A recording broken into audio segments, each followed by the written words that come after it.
gastrointestinal bleeding in children.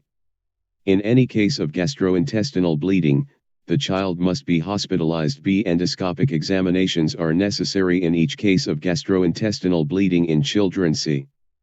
In all cases of gastrointestinal bleeding, treatment, even briefly, with proton pump inhibitors is necessary. D. All statements are false. E. All sentences are true. 15. The treatment of eosinophilic esophagitis is A. Proton pump inhibitor therapy. B.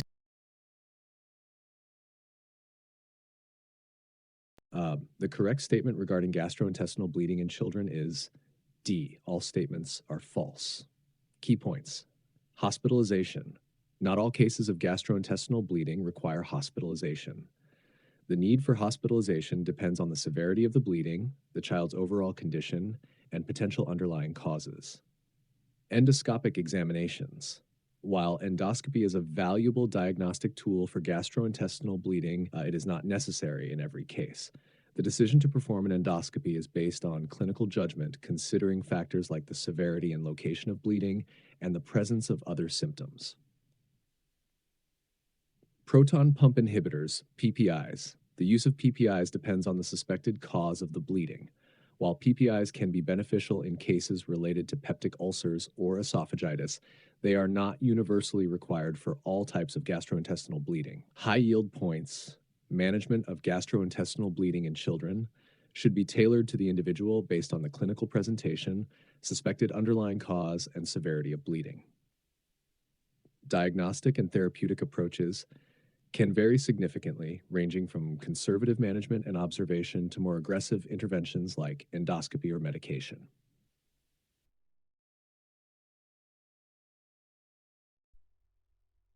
From celiac disease, A. May eat foods containing traces of gluten. B. May sometimes consume gluten in the form of favorite foods that contain it, but not more than once a week. C.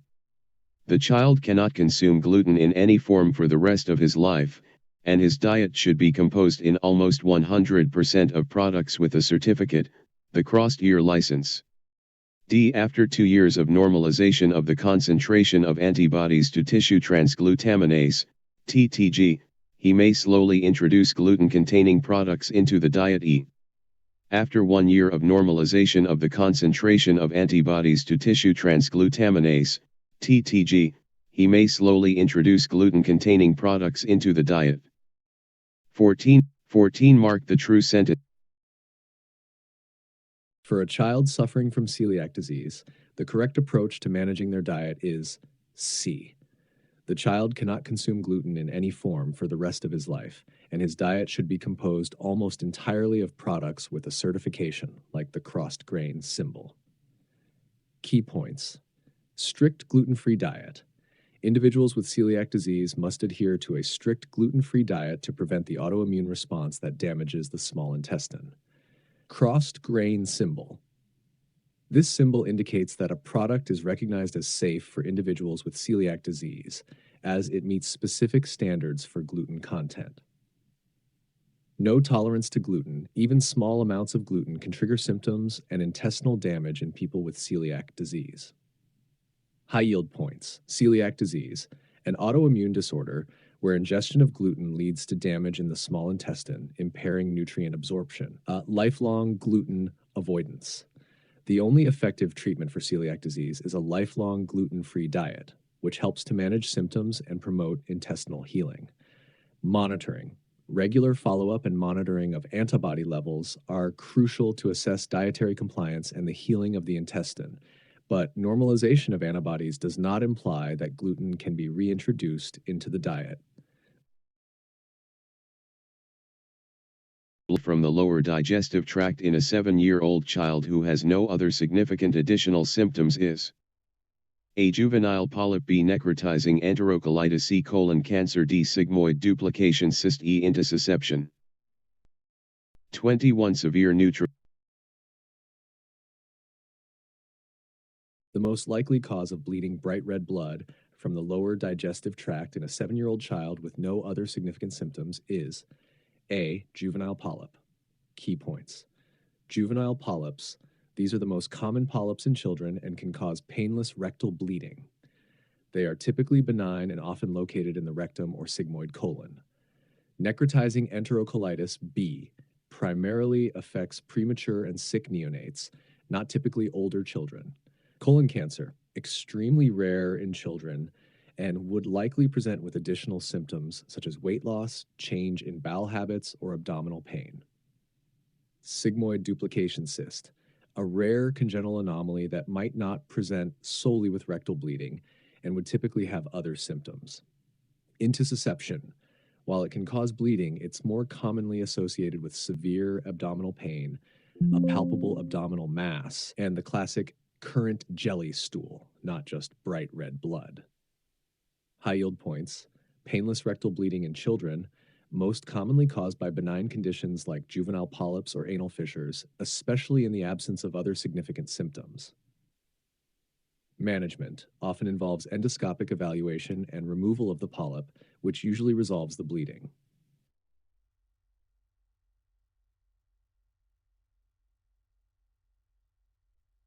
Juvenile polyp, pathophysiology, hamartomatous polyp, characterized by excessive mucosal proliferation with inflammatory cells, retention cysts. Etiology, sporadic or part of juvenile polyposis syndrome, JPS. Clinical presentation, rectal bleeding, abdominal pain, intussusception, prolapse of the polyp through the anus. Diagnosis, endoscopy, identification and removal of polyps. Histology, cystically dilated glands, stroma with inflammatory cells, absence of dysplasia. Treatment, polypectomy, endoscopic removal. Surveillance, in cases of JPS, regular endoscopic surveillance for new polyps. Differential diagnosis, adenomatous polyps, hyperplastic polyps, Peutz-Jeghers syndrome polyps, inflammatory polyps. High yield points, most common in children 5 years. Presents with rectal bleeding, often painless. Benign, but risk of malignancy in JPS. Complete removal is curative for sporadic juvenile polyps.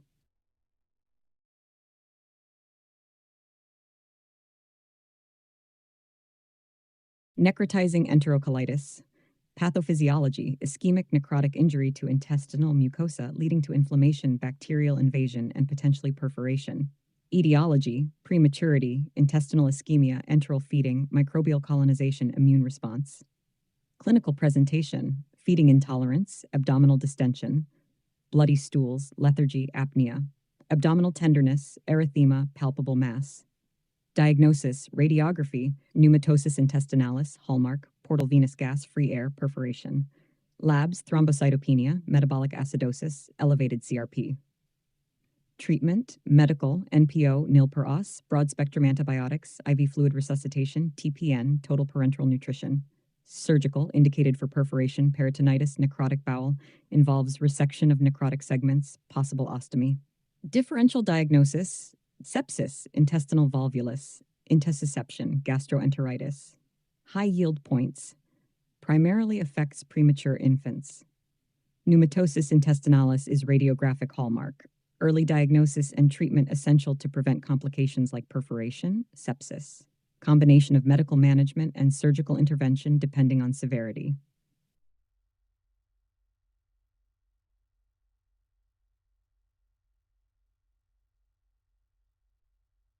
Intussusception, pathophysiology, telescoping of one segment of the intestine into an adjacent one, leading to obstruction, ischemia.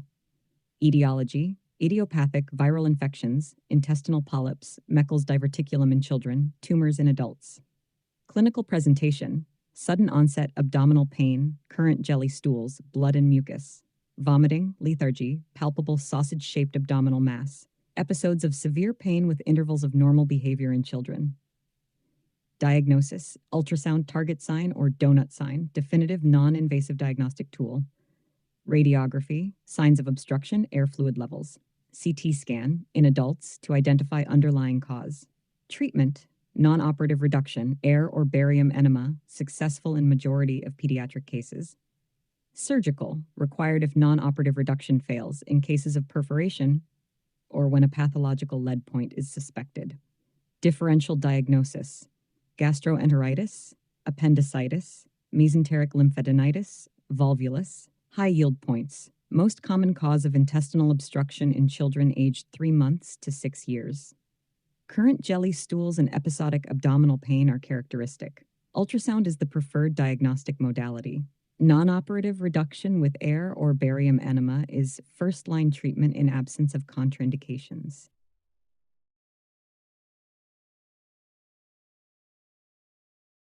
Neutropenia in children is defined as a 1000 to 1500 neutrophil/Lb500, 1000 neutrophil/LC. 22 Diamond Blackfan anemia.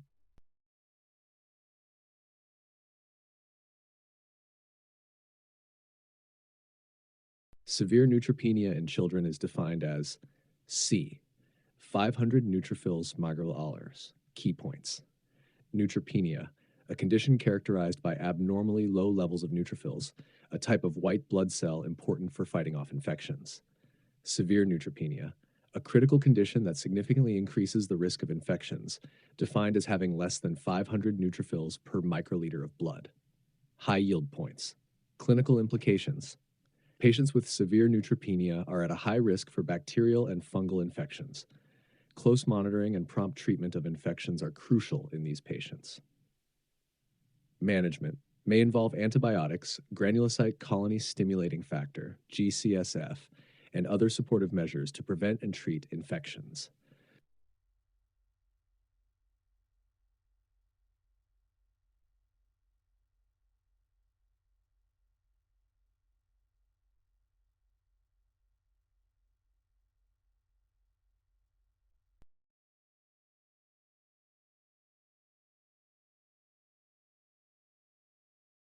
Neutropenia in children, pathophysiology, reduced neutrophil count 1500 cells per milliliter affecting immune response.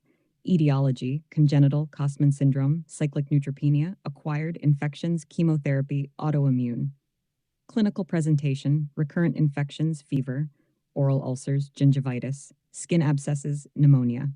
Diagnosis, CBC, neutrophil count 1500 cells per milliliter. Bone marrow aspiration, assess for marrow failure, infiltration or maturation arrest. Genetic testing for congenital causes. Treatment, infection management, antibiotics for bacterial infections.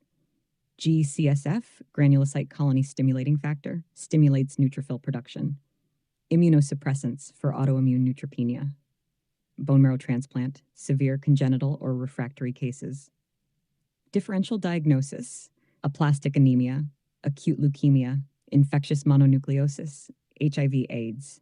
High yield points, neutrophil count 1500 cells per milliliter indicative of neutropenia.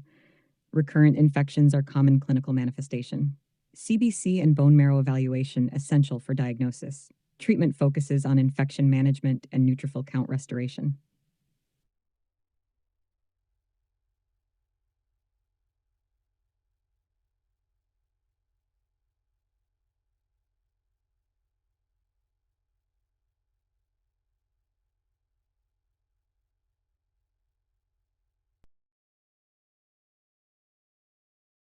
Anemia is treated with ARBC transfusions, B glucocorticoid, C chelation therapy, D hematopoietic stem cell transplantation from a family or unrelated donor. E.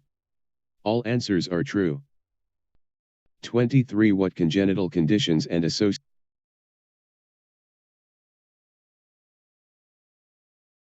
Diamond-Blackfan anemia, DBA, is treated with E. All answers are true. Key points. RBC transfusions, A, used to manage symptomatic anemia and maintain adequate hemoglobin levels. Glucocorticoids, B, often the first line of therapy for DBA. Approximately 80% of patients initially respond to steroids, although not all can be maintained on long-term steroid therapy due to side effects. Chelation therapy, C, necessary for patients who receive regular blood transfusions to prevent iron overload, a common complication of frequent transfusions. Hematopoietic stem cell transplantation, HSCT-D, considered for patients who are refractory to medical therapy or dependent on transfusions and have a suitable donor. HSCT is the only curative treatment for DBA but comes with significant risks. High yield points. Diamond-Blackfan anemia, a rare congenital red cell aplasia, typically presenting in infancy. Patients have a defect in erythroid progenitor cells leading to anemia, often associated with physical anomalies and an increased risk of malignancies. Treatment strategy, tailored to the patient's severity of anemia, response to initial therapies, and the presence of complications.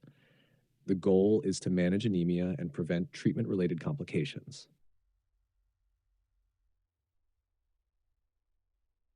Diamond-Blackfan anemia DBA, pathophysiology, intrinsic defect in erythroid progenitor cells, ribosomal protein gene mutations.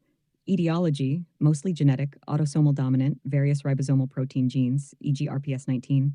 Clinical presentation, presents in infancy, pallor, fatigue, congenital anomalies, short stature, craniofacial, upper limb, urogenital. Increased risk of malignancies. Diagnosis, CBC, macrocytic anemia, low reticulocyte count, normal WBC and platelets.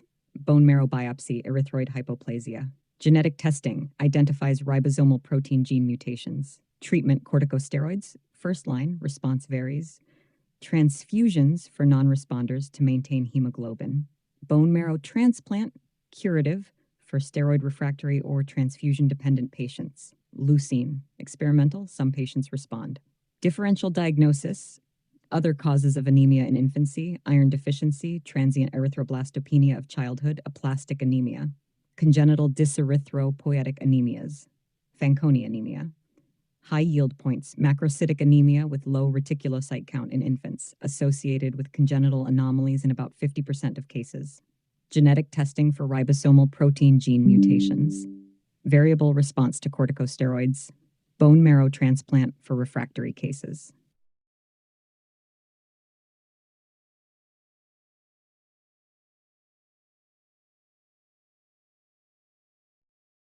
Associated malignant diseases are incorrectly matched: A. Neurofibromatosis and gliomas, B. Ataxia telangiectasia and lymphoma, C. Klinefelter's syndrome and neuroblastoma, D. Beckwith-Wiedemann and Wilms tumor, E. Down syndrome and AML.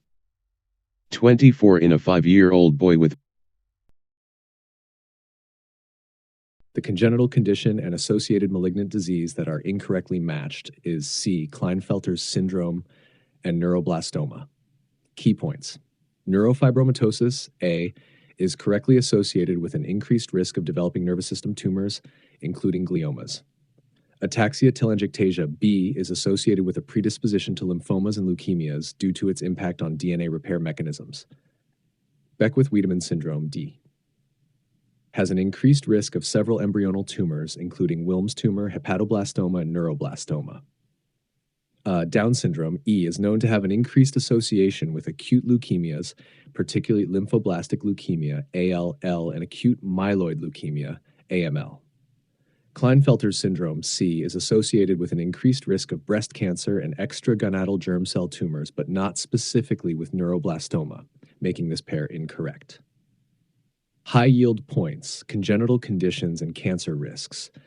Many genetic syndromes come with a heightened risk of specific malignancies due to underlying genetic abnormalities that may affect cell growth, DNA repair, or immune function. Surveillance and management. For individuals with these syndromes, tailored surveillance for associated malignancies is often recommended to allow for early detection and treatment.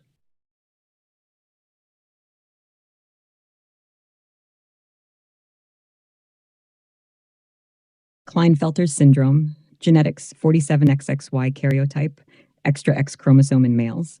Pathophysiology, hypogonadism, reduced testosterone, impaired spermatogenesis. Clinical presentation, tall stature, long legs, short torso. Gynecomastia, small testes, reduced facial and body hair. Infertility, low libido. Learning difficulties, delayed speech and language development. Diagnosis, clinical features, presentation in adolescence or adulthood with hypogonadism, infertility. Hormonal assay, elevated gonadotropins, LH, FSH, low testosterone.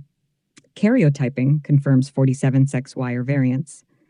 Treatment, testosterone replacement, improves secondary sexual characteristics, libido, mood. Fertility treatment, assisted reproductive techniques, sperm retrieval may be possible in some. Educational support, for learning difficulties. Psychological support, for self-esteem, social skills.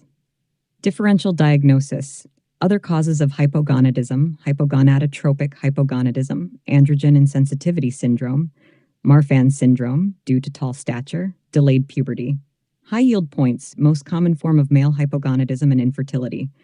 Diagnosis often missed until adulthood, usually discovered during workup for infertility. Management includes testosterone replacement and addressing fertility and psychosocial issues.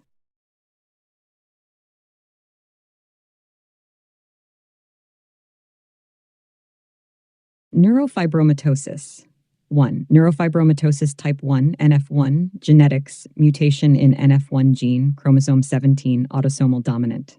Clinical presentation, cafe-au-lait spots, axillary inguinal freckling, neurofibromas, cutaneous plexiform, Lisch nodules, iris hamartomas, optic glioma, bone deformities, sphenoid dysplasia, tibial pseudarthrosis. Diagnosis, NIH criteria, 2 or more of the following: 6 cafe-au-lait spots, torrid 2 neurofibromas, or 1 plexiform neurofibroma, freckling, Lisch nodules, optic glioma, distinctive bone lesion, first-degree relative with NF1. Management, surveillance for complications, management of neurofibromas, educational support. 2. Neurofibromatosis type 2, NF2, genetics, mutation in NF2 gene, chromosome 22, autosomal dominant. Clinical presentation, bilateral vestibular schwannomas leading to hearing loss, balance issues, other CNS tumors, mangiomas, ependymomas, gliomas, skin tumors, cataracts.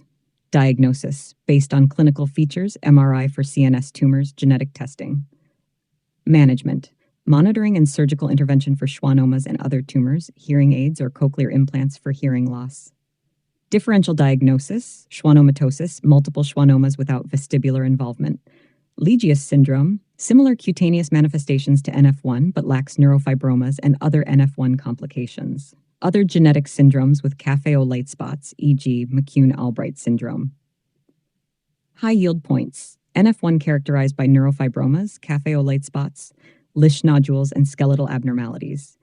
NF2 characterized primarily by bilateral vestibular schwannomas and other CNS tumors. Genetic testing can confirm diagnosis, but clinical criteria are often sufficient for NF1. Management focuses on surveillance for complications and symptomatic treatment of tumors. Ataxia telangiectasia, AT, pathophysiology, defect in ATM gene affecting DNA repair, cell cycle control. Genetics, autosomal recessive. Clinical presentation, progressive cerebellar ataxia onset in early childhood. Oculocutaneous telangiectasias, dilated blood vessels, especially in eyes and skin. Immunodeficiency, recurrent sinopulmonary infections. Increased risk of malignancies, leukemia, lymphoma. Neurodegeneration, movement disorders. Sensitivity to ionizing radiation. Diagnosis, clinical features, ataxia, telangiectasias, immunodeficiency. Immunoglobulin levels, IgA deficiency common. Alpha-fetoprotein AFP, elevated in most patients. MRI, brain, cerebellar atrophy. Genetic testing, confirmatory, identifies ATM gene mutations. Treatment, supportive care, physical therapy for ataxia, immunoglobulin replacement therapy for immunodeficiency. Infection management, prophylactic antibiotics, vaccinations. Cancer surveillance due to increased risk of malignancies. Avoidance of ionizing radiation due to cellular sensitivity. Differential diagnosis, Friedreich's ataxia, Lewy-Barr syndrome, Nijmegen breakage syndrome, other causes of primary immunodeficiency. High yield points, AT characterized by progressive ataxia, telangiectasias, and immunodeficiency. Elevated AFP levels are a key diagnostic marker. ATM gene mutation affects DNA repair mechanisms, increasing cancer risk. Management is primarily supportive, focusing on symptom control and infection prevention.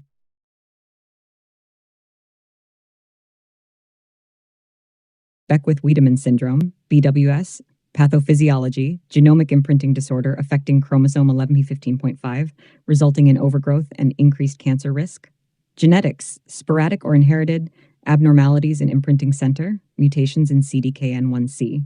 Clinical presentation, macroglossia, enlarged tongue, hemihyperplasia, asymmetric body overgrowth, omphalocele or umbilical hernia, ear creases or pits, neonatal hypoglycemia, increased risk of embryonal tumors, Wilms tumor, hepatoblastoma. Diagnosis, clinical criteria, consensus diagnostic criteria based on major and minor features. Molecular genetic testing confirms diagnosis, identifies specific genetic or epigenetic changes. Treatment, surgical, macroglossia reduction, omphalocele repair. Medical, management of hypoglycemia, tumor surveillance protocols. Surveillance, regular screening for Wilms tumor, hepatoblastoma, other cancers. Differential diagnosis, Sotos syndrome, cerebral gigantism, Simpson-Golabi-Bamel syndrome, Perlman syndrome. High yield points, characterized by prenatal and postnatal overgrowth, specific dysmorphic features, and increased tumor risk. Macroglossia and hemihyperplasia are common features. Regular tumor surveillance is crucial due to increased risk of Wilms tumor and hepatoblastoma. Molecular genetic testing is essential for diagnosis and understanding specific risks associated with different genetic alterations in BWS.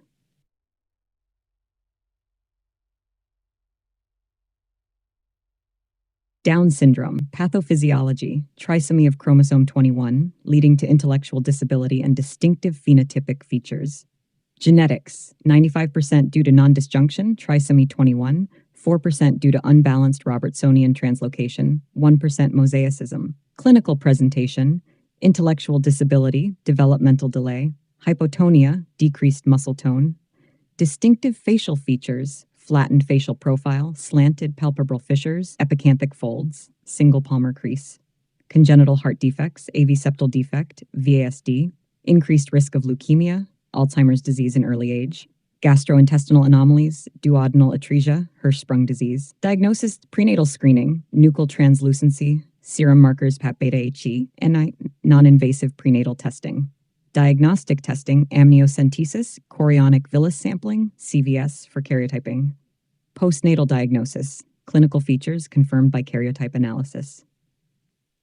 Treatment, supportive care, early intervention programs, speech, occupational, physical therapy, regular medical screenings, thyroid function, hearing, vision.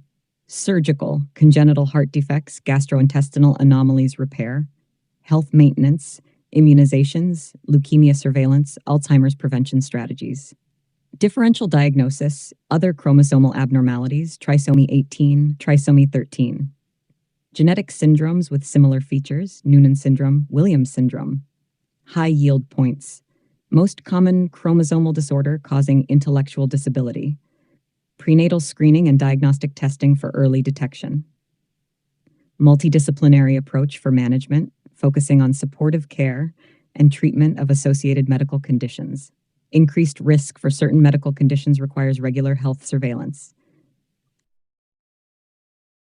With massive supraclavicular lymphadenopathy and tumor lysis syndrome, the most likely diagnosis is A. Mononucleosis, B. Neuroblastoma, C. Hodgkin lymphoma, D. Lymphoblastic lymphoma, E. Rhabdomyosarcoma.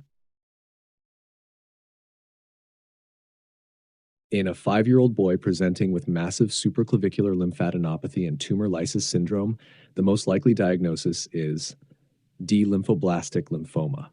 Key points. Massive lymphadenopathy. This symptom is commonly associated with lymphomas, which are cancers of the lymphatic system. Tumor lysis syndrome. This condition is more frequently associated with high-grade lymphomas and acute leukemias due to the rapid turnover of malignant cells, particularly after the initiation of treatment. Lymphoblastic lymphoma, being a high-grade malignancy, can lead to this syndrome.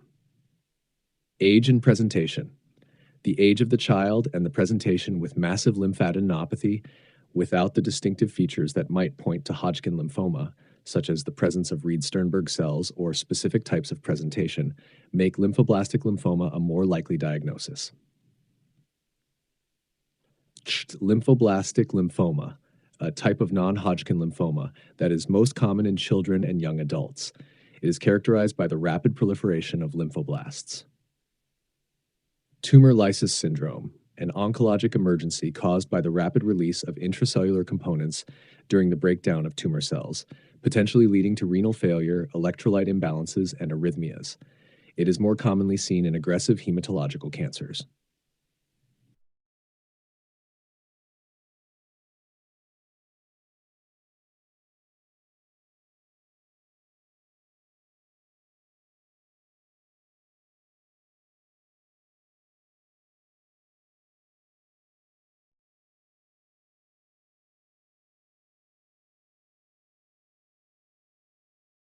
Tumor lysis syndrome TLS, pathophysiology, Rapid lysis of tumor cells releases intracellular contents, leading to metabolic abnormalities.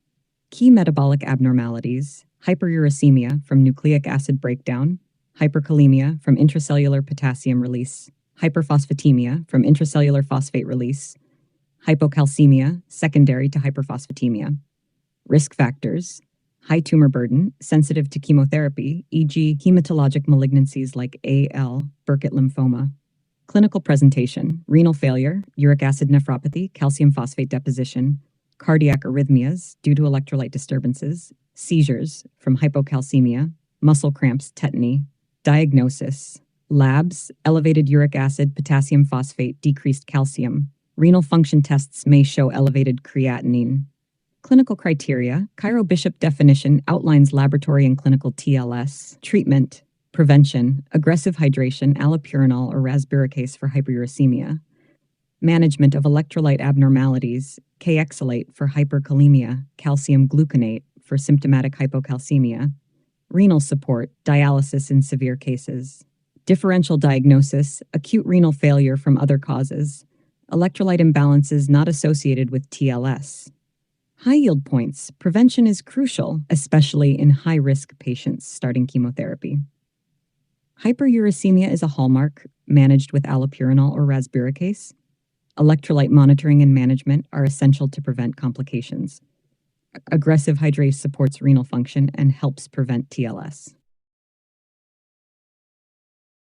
Mononucleosis, infectious mononucleosis, pathophysiology, caused by Epstein-Barr virus EBV infection, B lymphocyte infection and proliferation. Etiology, EBV, part of the herpes virus family, transmission via saliva, kissing disease. Clinical presentation: fever, pharyngitis, lymphadenopathy, especially posterior cervical lymph nodes, fatigue, malaise, splenomegaly. Atypical lymphocytosis, rash, especially if given ampicillin. Diagnosis: monospot test, heterophile antibodies, quick initial screening. EBV-specific antibody tests, anti-VCA, EBNA, early antigen antibodies. CBC, atypical lymphocytes, lymphocytosis. Treatment: supportive care, hydration, analgesics, acetaminophen, ibuprofen for fever and sore throat. Activity restriction: avoid contact sports to prevent splenic rupture. Complications: splenic rupture, hepatitis, encephalitis, hemolytic anemia. Differential diagnosis: CMV infection, HIV acute retroviral syndrome, streptococcal pharyngitis, other causes of lymphadenopathy or pharyngitis. High yield points: EBV is the most common cause, characterized by triad of fever, pharyngitis, and lymphadenopathy with significant fatigue. Avoid ampicillin due to rash risk. Monospot test for initial screening, but EBV-specific serology confirms diagnosis. Supportive care is the mainstay of treatment. Most recover in 2 to 4 weeks, though fatigue may linger. Neuroblastoma, pathophysiology, malignant tumor arising from neural crest cells involved in sympathetic nervous system development. Etiology, mostly sporadic, some cases linked to genetic mutations, e.g. ALK-MYCN amplification. Common sites: adrenal medulla, sympathetic ganglia. Clinical presentation: abdominal mass, most common, pain. Opsoclonus myoclonus syndrome, dancing eyes, dancing feet, hypertension, catecholamine secretion, paraneoplastic syndromes, watery diarrhea, pee secretion, periorbital ecchymoses, bone pain, metastasis. Diagnosis: imaging, MRI or CT for tumor location, metastasis. Biopsy, histopathological confirmation. Urine catecholamines, elevated VMA, vanillomandelic acid, HVA, homovanillic acid. Bone marrow aspiration, biopsy for metastasis assessment. Staging: International Neuroblastoma Staging System, S, or International Neuroblastoma Risk Group Staging System, INRGSS. Treatment: surgery, tumor resection. Chemotherapy based on risk group, radiation therapy for unresectable tumors or metastasis. High-dose chemotherapy with stem cell transplant, high-risk cases. Immunotherapy, anti-GD2 antibodies. Prognosis varies widely, depends on age at diagnosis, stage, MYCN status, histopathology. Differential diagnosis: Wilms tumor, rhabdomyosarcoma, lymphoma. High-yield points: most common extracranial solid tumor of childhood. Clinical presentation varies widely based on tumor location and metastasis. Elevated urinary catecholamine metabolites, VMA, HVA, are diagnostic markers. Treatment and prognosis depend on risk stratification factors including age, stage, and molecular markers. Hodgkin lymphoma pathophysiology, malignancy of lymphoid tissue, characterized by presence of Reed-Sternberg cells in lymph nodes. Etiology, Epstein-Barr virus, EBV, association, genetic predisposition, immune disorders. Clinical presentation, painless lymphadenopathy, often cervical or supraclavicular. B symptoms, fever, night sweats, weight loss. Pruritus, alcohol-induced lymph node pain. Diagnosis, lymph node biopsy, Reed-Sternberg cells, binucleate with Owli nuclei, necessary for definitive diagnosis. Imaging, CT PET scans for staging. Blood tests, CBC, ESR, LDH may show nonspecific abnormalities. Staging, Ann Arbor Staging System, II4, based on lymph node involvement, presence of B symptoms. Treatment, chemotherapy, ABVD regimen, adriamycin, bleomycin, vinblastine, dacarbazine, most common. Radiation therapy, for localized disease or post-chemotherapy residual disease.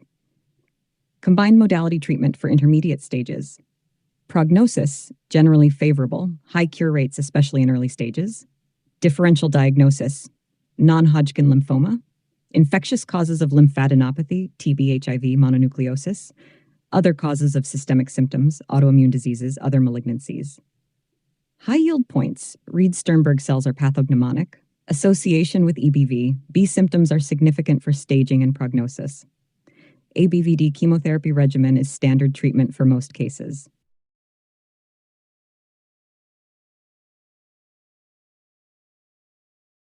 Rhabdomyosarcoma, pathophysiology, malignant tumor of mesenchymal origin, differentiating towards skeletal muscle lineage. Etiology, sporadic, some associations with genetic syndromes, Leishmani, neurofibromatosis type 1. Common sites, embryonal, head and neck, genitourinary tract, alveolar, extremities, trunk. Clinical presentation, mass or swelling, site-dependent symptoms e.g. nasal obstruction, urinary retention. Pain or tenderness at tumor site. Orbital tumors, proptosis, visual disturbances. Diagnosis, imaging, MRI or CT to define extent, biopsy guidance. Biopsy, histopathological confirmation, subtype differentiation, embryonal alveolar pleomorphic. Staging, imaging, CT, MRI, PET for metastasis assessment, lungs, bone marrow, CNS. Treatment, surgery, resection with aim for clear margins. Chemotherapy, standard that often before and after surgery to reduce tumor size and address micrometastases. Radiation therapy for residual disease, unresectable tumors, or certain high-risk features. Prognosis depends on site, histological subtype, stage, and completeness of resection. Differential diagnosis, other soft tissue sarcomas, lymphoma, metastatic carcinoma in adults. High yield points, most common soft tissue sarcoma in children. Embryonal subtype most common, often presenting in head, neck, genitourinary tract. Alveolar subtype associated with poorer prognosis, more common in adolescents. Multimodal treatment approach with surgery, chemotherapy, and possibly radiation.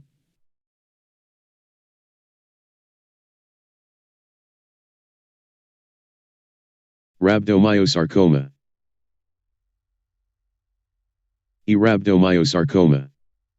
25 Thrombocytopenia is not a feature of A. Wiskott-Aldrich syndrome, B. Hypersplenism, C. Kazabok-Merritt syndrome, D. Immune thrombocytopenia, ITP, E. Skonline-Haynock purpura.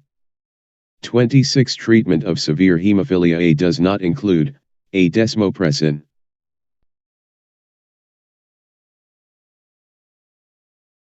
Thrombocytopenia is not a characteristic feature of E. Schönlein-Haynock purpura. Key points: Wiskott-Aldrich syndrome. A genetic disorder characterized by eczema, recurrent infections, and thrombocytopenia due to platelet dysfunction. Hypersplenism. B can cause thrombocytopenia due to the sequestration and increased destruction of platelets in the spleen. Kazabok-Merritt syndrome, C, a rare vascular tumor disorder associated with thrombocytopenia due to platelet trapping within the tumor.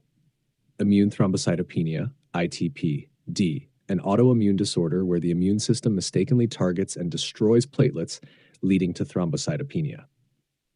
Schönlein-Haynock purpura E, also known as IgA vasculitis, it primarily affects small blood vessels and is characterized by palpable purpura, joint pain, abdominal pain, and kidney involvement.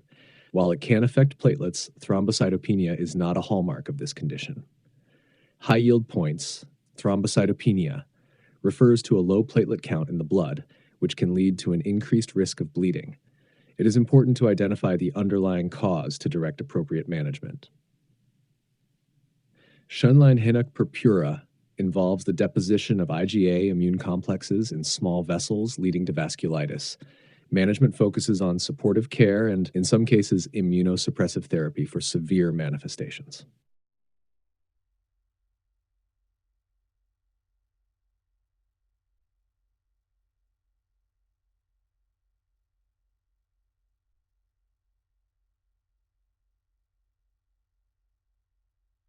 Henoch-Schönlein purpura, HSP, pathophysiology, small vessel vasculitis, IgA immune complex deposition in vessel walls. Etiology often follows upper respiratory tract infection, idiopathic in many cases. Clinical presentation, palpable purpura, non-thrombocytopenic, lower extremities and buttocks. Arthritis, arthralgias, typically ankles, knees. Abdominal pain can mimic appendicitis, may have GI bleeding. Renal involvement, hematuria, proteinuria, can progress to nephritis. Diagnosis, clinical diagnosis, based on typical presentation, purpura, arthritis, abdominal pain, renal involvement. Laboratory, elevated serum IgA, normal coagulation profile, urinalysis for hematuria, proteinuria. Biopsy, skin or renal biopsy showing IgA deposition confirms diagnosis. Treatment, supportive care, hydration, rest, symptomatic management. NSAIDs for arthralgias, caution in renal involvement. Corticosteroids for severe cases, especially with significant GI or renal involvement. Immunosuppressants in refractory cases or severe renal disease. Prognosis, generally good in children. Most recover fully with supportive care. Renal involvement determines long-term prognosis. Differential diagnosis, other vasculitides, e.g. Kawasaki disease, microscopic polyangiitis. Thrombocytopenic purpura, e.g. ITP. Infectious causes of rash and abdominal pain. High yield points, most common vasculitis in children, characterized by the tetrad of palpable purpura, arthritis, abdominal pain, and renal involvement. Diagnosis is primarily clinical, confirmed by IgA deposition on biopsy. Management focuses on symptomatic relief, corticosteroids for severe manifestations. Wiskott-Aldrich syndrome, pathophysiology, X-linked recessive disorder affecting cytoskeletal changes in hematopoietic cells. Genetics, mutation in WAS gene, encoding WAS protein, crucial for actin cytoskeleton reorganization. Clinical presentation, thrombocytopenia, small platelets, bleeding diathesis. Immunodeficiency, recurrent infections due to both humoral and cellular immunity defects. Eczema, often severe and early onset, increased risk of autoimmune diseases and malignancies, lymphomas. Diagnosis, clinical criteria, classic triad of thrombocytopenia, eczema, and recurrent infections. Laboratory tests, low platelet count, small platelet size, immunoglobulin abnormalities, IgM low, IgA and IgE high, flow cytometry, WAS protein expression analysis, genetic testing, mutation analysis of WAS gene. Treatment, supportive care, infection management, prophylactic antibiotics, immunoglobulin replacement therapy. Hematologic management, platelet transfusions for significant bleeding. Definitive treatment, hematopoietic stem cell transplantation, HSCT offers potential cure. Gene therapy, emerging treatment for patients without suitable HSCT donors. Prognosis, variable, dependent on severity of disease, infections, and access to HSCT. Differential diagnosis. Other causes of thrombocytopenia and eczema, e.g. idiopathic thrombocytopenic purpura, severe combined immunodeficiency. Atopic dermatitis for isolated eczema. High yield points, characterized by the triad of eczema, thrombocytopenia with small platelets, and immunodeficiency. X-linked recessive inheritance primarily affects males. HSCT is the only curative treatment. Regular monitoring for autoimmune complications and malignancies is essential due to increased risk. Hypersplenism, pathophysiology, overactive spleen, increased sequestration and destruction of blood cells. Etiology, underlying diseases, liver cirrhosis, hematologic disorders, infections, idiopathic. Clinical presentation, cytopenias, anemia, leukopenia, thrombocytopenia, splenomegaly, enlarged spleen palpable on examination, symptoms related to underlying cause, e.g. jaundice and liver disease. Diagnosis, CBC, evidence of cytopenias. Imaging, ultrasound, CT scan showing splenomegaly, bone marrow biopsy to rule out primary hematologic disorders. Diagnostic criteria, cytopenia, splenomegaly, correction of cytopenias after splenectomy. Treatment, address underlying cause, essential for management. Supportive care, transfusions for severe anemia or thrombocytopenia. Splenectomy, considered in symptomatic patients, refractory cytopenias. Partial splenic embolization, minimally invasive alternative to splenectomy. Differential diagnosis, primary bone marrow disorders, e.g. leukemia, myelodysplastic syndrome. Autoimmune cytopenias, e.g. autoimmune hemolytic anemia, immune thrombocytopenia. High yield points characterized by splenomegaly and cytopenias. Important to identify and treat the underlying cause. Splenectomy is definitive treatment but carries risk of post-splenectomy sepsis. Vaccinations recommended pre-surgery.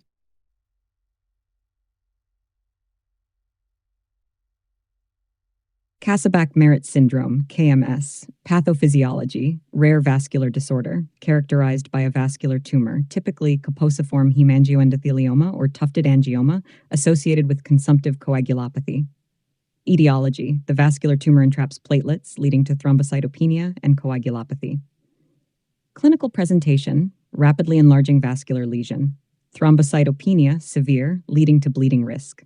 Hemolytic anemia, secondary to microangiopathic hemolysis. Coagulopathy, prolonged PT and APTT, decreased fibrinogen. Diagnosis, clinical examination, identification of vascular lesion. Laboratory tests, thrombocytopenia, coagulopathy, evidence of hemolysis. Imaging, ultrasound, MRI for lesion extent and involvement. Treatment, medical management, corticosteroids, vincristine, interferon alpha, antiplatelet agents, anticoagulants. Supportive care, blood products, platelets, fresh frozen plasma, cautiously to manage bleeding without promoting clot within the tumor. Surgical, interventional, embolization, surgical resection in selected cases, considering risk of surgery in coagulopathic patients. Prognosis, variable, depends on tumor response to treatment, complications managed effectively. Differential diagnosis. Other causes of thrombocytopenia and coagulopathy, e.g. disseminated intravascular coagulation, immune thrombocytopenia. Other vascular anomalies not associated with KMS. High yield points, association of vascular tumor with severe thrombocytopenia and coagulopathy. Management includes addressing the underlying vascular tumor and careful correction of coagulopathy. High risk of morbidity and mortality due to hemorrhagic complications. Aggressive multimodal treatment often necessary.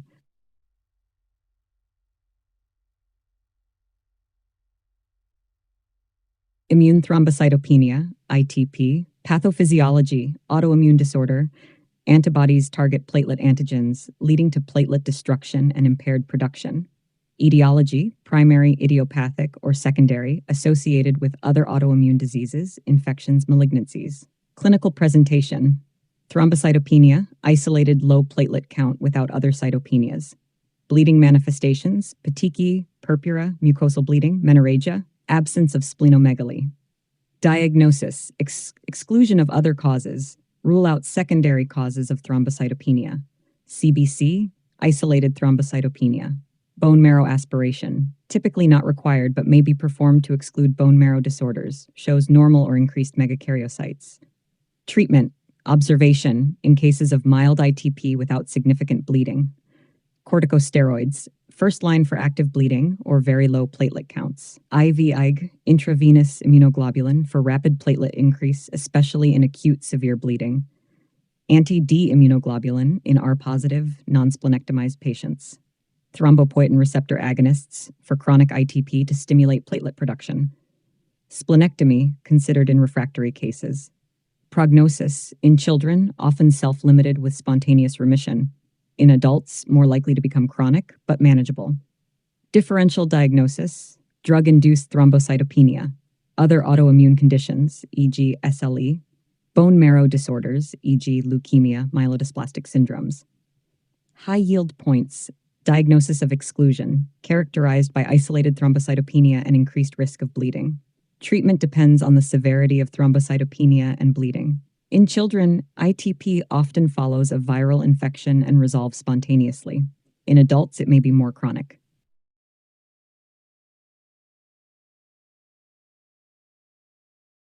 Desmopressin. 26 Treatment of severe hemophilia A does not include A. Desmopressin. B. Recombinant factor VIII concentrate. C. Plasma-derived factor VIII concentrate. D. Tranexamic acid. E. Prophylaxis of bleeding. Treatment of severe hemophilia A does not include A. Desmopressin. Key points. Desmopressin, DDAVP. While desmopressin can be used in mild to moderate cases of hemophilia A to increase the release of factor VIII from body stores, it is not effective in severe cases of hemophilia A, where there is a significant deficiency or complete absence of factor VIII.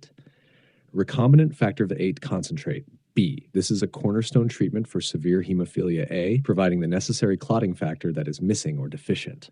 Plasma-derived factor VIII concentrate, C. Similar to recombinant factor VIII, this is used to replace the deficient clotting factor in individuals with hemophilia A. Tranexamic acid, D. An antifibrinolytic agent that can be used adjunctively in hemophilia treatment to help stabilize clots. Prophylaxis of bleeding, E. Regular administration of factor VIII concentrates to prevent bleeding episodes is a standard approach in the management of severe hemophilia A.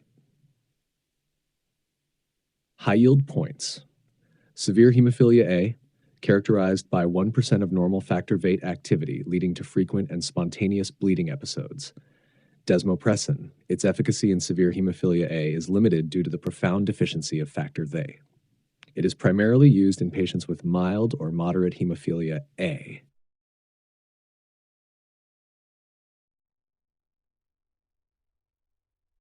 Immune thrombocytopenia,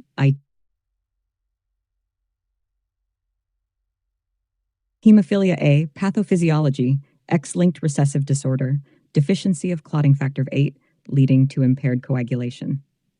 Genetics, mutation in F8 gene on X chromosome. Clinical presentation, spontaneous bleeding or prolonged bleeding after minor injuries surgery. Hemarthrosis, repeated bleeding into joints leading to arthropathy. Muscle hematomas, easy bruising. Intracranial hemorrhage, severe cases.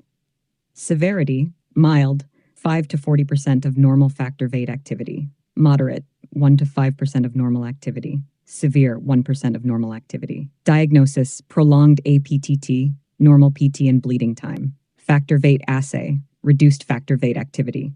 Genetic testing, identification of mutation in F8 gene.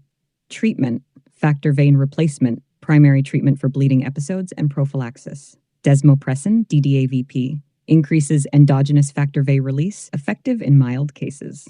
Antifibrinolytic agents for mucosal bleeds or dental procedures. Gene therapy, emerging treatments aiming for long-term correction of deficiency. Prophylaxis, regular factor VIII infusions to prevent bleeding and joint damage, especially in severe cases. Complications, hemophilic arthropathy, chronic joint disease due to recurrent hemarthrosis. Inhibitor development, antibodies against factor VIII, complicating management. Differential diagnosis, other coagulation disorders, e.g. von Willebrand disease, hemophilia B. Acquired coagulopathies, e.g. liver disease, vitamin K deficiency. High-yield points, X-linked recessive inheritance, affecting males predominantly. Diagnosis based on prolonged APTT, reduced factor VIII activity. Management focuses on factor VIII replacement and bleeding prevention. Prophylactic treatment is key in severe cases to prevent joint damage and improve quality of life.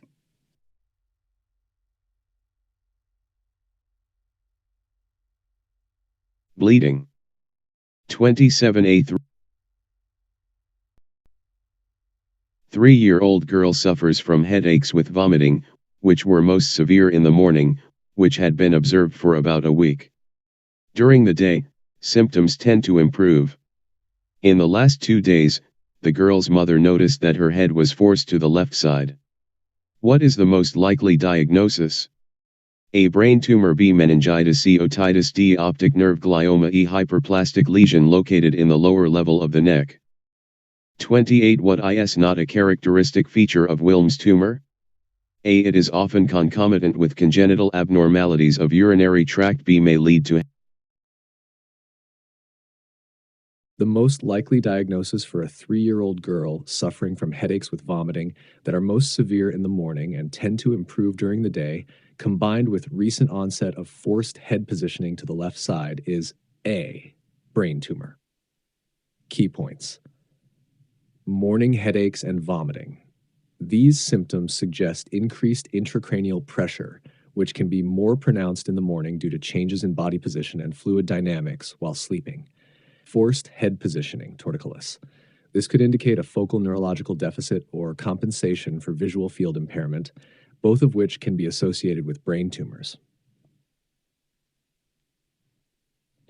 Age and symptoms. While brain tumors are relatively rare, they are the second most common form of childhood cancer and can present with a variety of nonspecific symptoms, including those described. High yield points. Brain tumor in children presents with a combination of symptoms related to increased intracranial pressure, headaches, vomiting, especially in the morning, and focal neurological signs depending on the tumor's location. Diagnosis and management. Require urgent neuroimaging, typically an MRI, to identify the presence, location, and extent of the tumor, followed by a multidisciplinary approach for treatment that may include surgery, chemotherapy, and/or radiotherapy.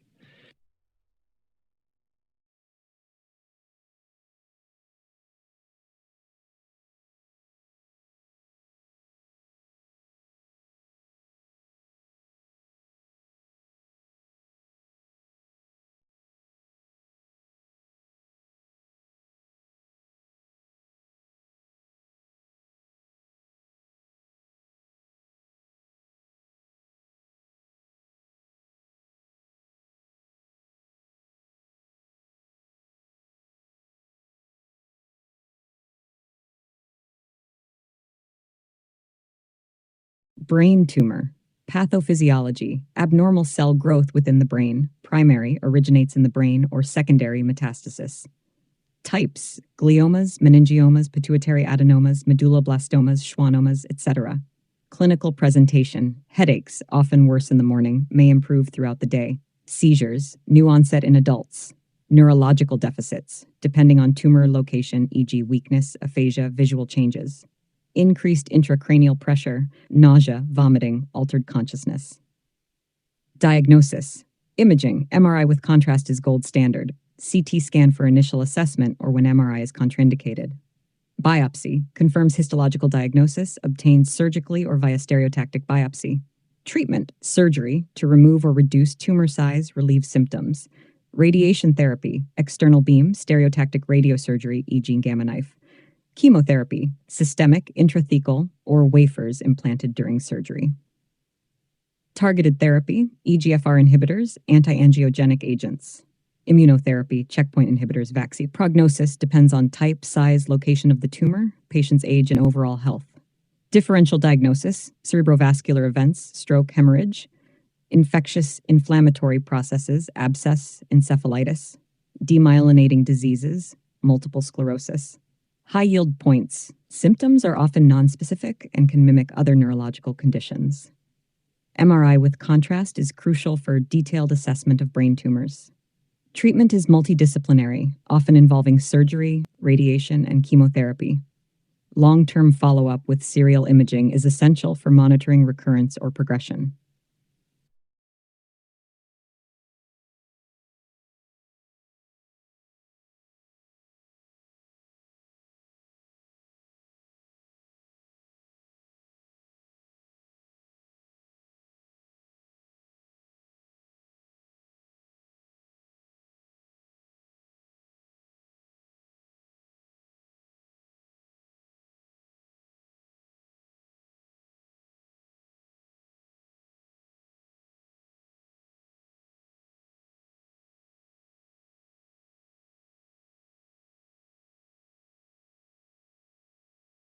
Meningitis, pathophysiology, inflammation of the meninges, the protective membranes covering the brain and spinal cord. Etiology, bacterial, viral, fungal, parasitic. Bacterial is most severe. Clinical presentation, fever, headache, stiff neck, nuchal rigidity, photophobia, altered mental status. Kernig's and Brzezinski's signs, in infants, bulging fontanelle, irritability, poor feeding. Diagnosis, Lumbar puncture. CSF analysis is diagnostic. Bacterial, elevated WBC, neutrophils, elevated protein, low glucose. Viral, elevated WBC, lymphocytes, normal, slightly elevated protein, normal glucose. Fungal, elevated WBC, lymphocytes, neutrophils, elevated protein, low glucose. Blood cultures, identify causative organism. CT scan, prior to lumbar puncture if signs of increased intracranial pressure or focal neurological deficits. Treatment, bacterial. Empirical IV antibiotics, e.g. ceftriaxone, vancomycin, until organism is identified and sensitivities known. Viral, supportive care, specific antivirals for certain viruses, e.g. acyclovir for herpes simplex virus. Fungal, antifungal medications, e.g. amphotericin B fluconazole. Differential diagnosis, encephalitis, brain abscess, subarachnoid hemorrhage, severe migraine, or other headache disorders. High yield points. Bacterial meningitis is a medical emergency. Immediate empirical antibiotic treatment is crucial. CSF analysis via lumbar puncture is essential for diagnosis and differentiating between types of meningitis. Clinical presentation can vary. Classic signs include fever, headache, and nuchal rigidity.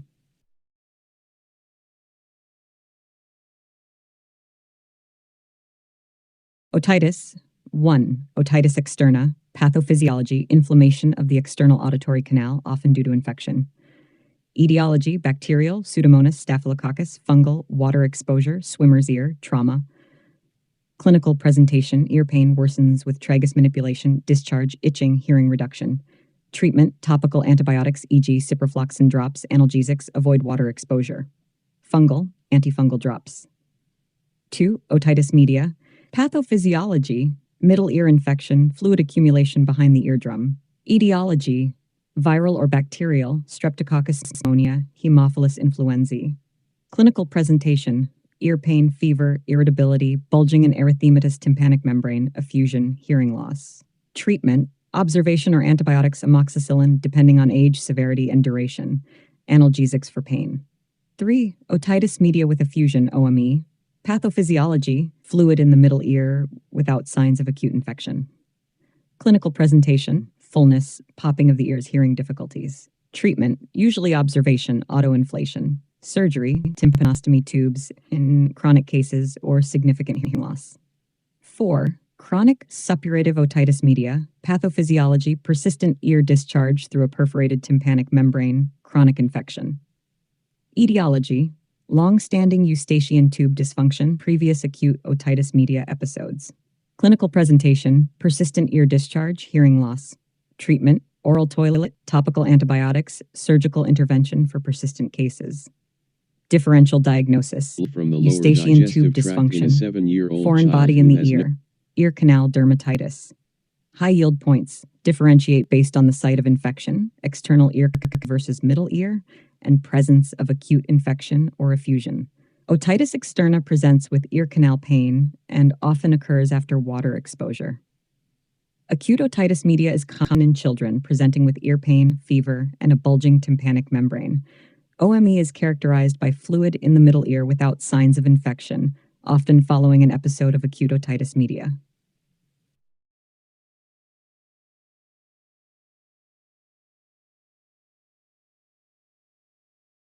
Optic nerve glioma, pathophysiology, benign tumor of the optic nerve involving glial cells. Association, often associated with neurofibromatosis type 1, NF1. Age group, predominantly affects children and young adults. Clinical presentation, progressive vision loss in one or both eyes. Proptosis, bulging eye. Strabismus, misalignment of the eyes. Possible hormonal disturbances if the tumor extends to the hypothalamic area. Diagnosis, imaging of choice, delineates tumor extent and involvement of optic pathways. Visual acuity tests assess the impact on vision.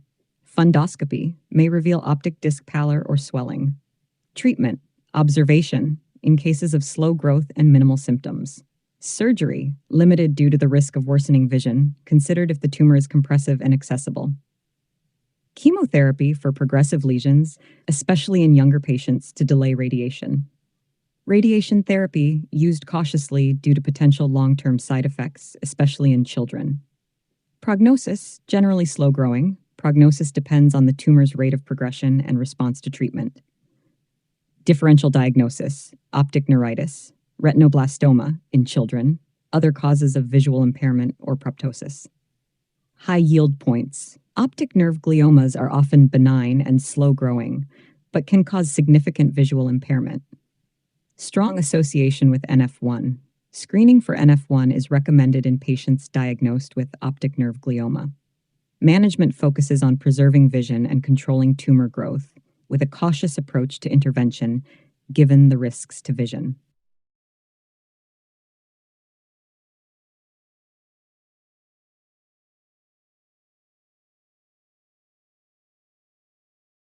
Hematuria C. 28. What is not a characteristic feature of Wilms tumor? A. It is often concomitant with congenital abnormalities of urinary tract. B. May lead to hematuria C. Generally presents as asymptomatic abdominal mass. D. Often metastasizes to the brain. E. Associated features include aniridia, genitourinary abnormalities. A characteristic feature that is not associated with Wilms tumor is D, often metastasizes to the brain. Key points. Congenital abnormalities. A. Wilms tumor can be associated with congenital abnormalities, particularly of the urinary tract and other systems. Hematuria. B.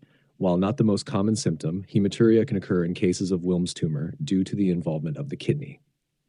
Asymptomatic abdominal mass. C. The most common presentation of Wilms tumor is an asymptomatic abdominal mass that is often discovered incidentally during routine physical examination or by the parents. Metastasis. D. Wilms tumor more commonly metastasizes to the lungs and liver rather than the brain. Associated features. E. Wilms tumor can be part of several syndromes, which include aniridia, absence of the iris in the eye, genitourinary malformations, and others. High yield points. Wilms tumor, a pediatric nephroblastoma, which is the most common childhood renal cancer, typically presenting in children aged 1 to 5 years. Management involves a combination of surgery, chemotherapy, and sometimes radiotherapy, with a high cure rate when diagnosed and treated early.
Wilms tumor, nephroblastoma, pathophysiology, malignant renal tumor originating from nephrogenic rests, embryonal renal tissue.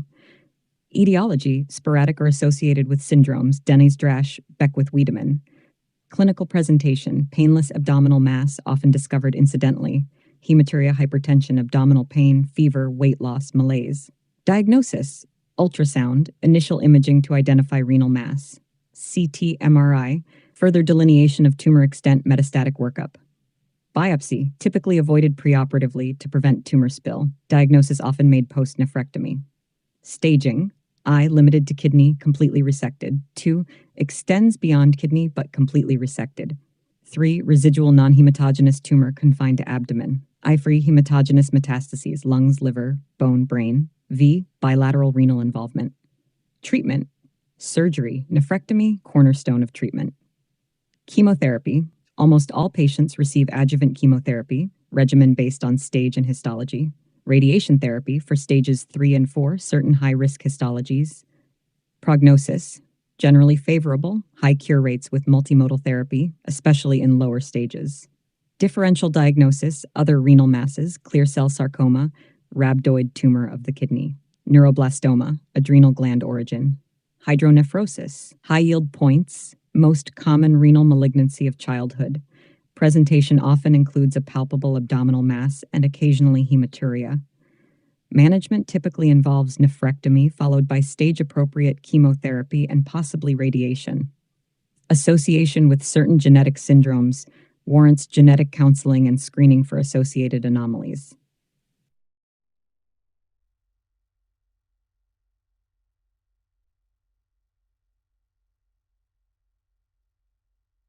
The following are features of vitamin B12 is not true. A. Its absorption is dependent on Castle's intrinsic factor, secreted by the duodenum. B. The bound vitamin is absorbed in the distal ileum. C. Deficiency may result in hyperpigmentation. D. Glossitis may occur. E. Deficiency is also associated with neuronal degeneration. 30. Pale and yellowish skin and sclera.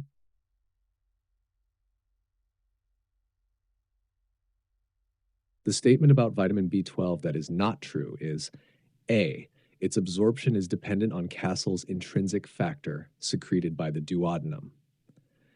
Key points: Castle's intrinsic factor. It is actually secreted by the parietal cells of the stomach, not the duodenum. Intrinsic factor is crucial for the absorption of vitamin B12 in the distal ileum. Absorption in the distal ileum. This is true. Vitamin B12, bound to intrinsic factor, is absorbed in the distal ileum. Hyperpigmentation, C. While less common, hyperpigmentation can be a feature of vitamin B12 deficiency, possibly due to the effect of elevated levels of homocysteine and methylmalonic acid. Glossitis, D. Glossitis, characterized by a swollen, smooth red tongue, is a common symptom of vitamin B12 deficiency. Neuronal degeneration, E. Vitamin B12 deficiency can lead to neurological manifestations, including neuronal degeneration, due to its role in myelin synthesis and maintenance. High yield points. Vitamin B12 deficiency can lead to megaloblastic anemia and a wide range of neurological symptoms due to its critical roles in DNA synthesis and myelin sheath maintenance. Early diagnosis and treatment are essential to prevent irreversible complications.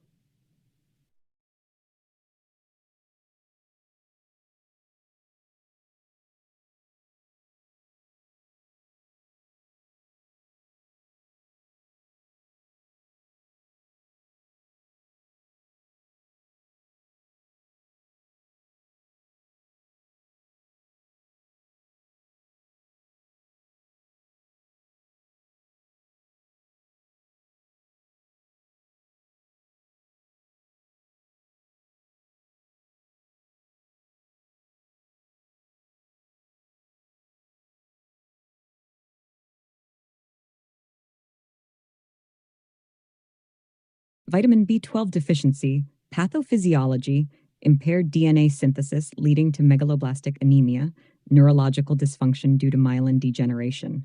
Etiology, dietary deficiency, rare except in strict vegans, malabsorption, pernicious anemia, gastric bypass, Crohn's disease, metformin use, chronic alcoholism. Clinical presentation, anemia, fatigue, pallor, shortness of breath. Neurological, paresthesias, ataxia, muscle weakness, cognitive changes, memory loss, irritability.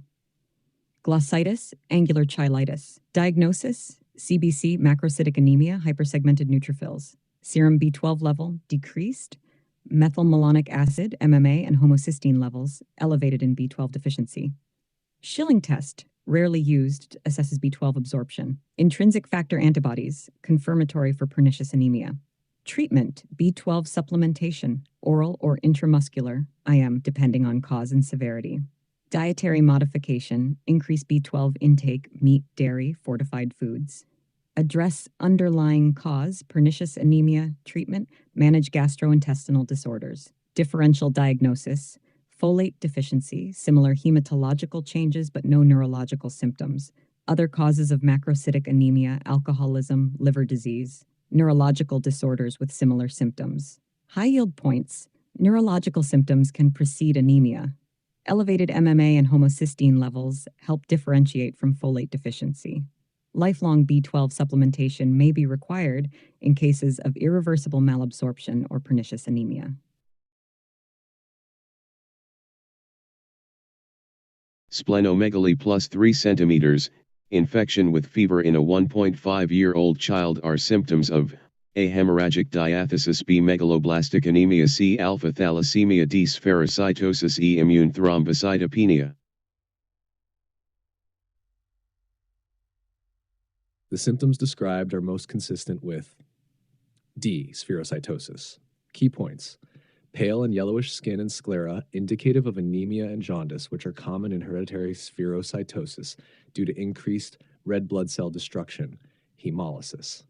Splenomegaly, commonly found in hereditary spherocytosis, as the spleen is the site of red blood cell destruction. Infection with fever. Patients with hereditary spherocytosis are at increased risk of infection, particularly by encapsulated organisms, due to the spleen's role in filtering bacteria from the blood being compromised by the increased workload of removing defective red cells. High-yield points. Hereditary spherocytosis, a genetic condition characterized by the production of spherically shaped red blood cells that are more prone to destruction, leading to hemolytic anemia, jaundice, and splenomegaly. Diagnosis and treatment. Diagnosis is often based on clinical presentation, family history, blood tests showing anemia and spherocytes, and increased reticulocyte count. Treatment may involve folic acid supplementation, treatment of acute hemolytic and aplastic crises, and potentially splenectomy.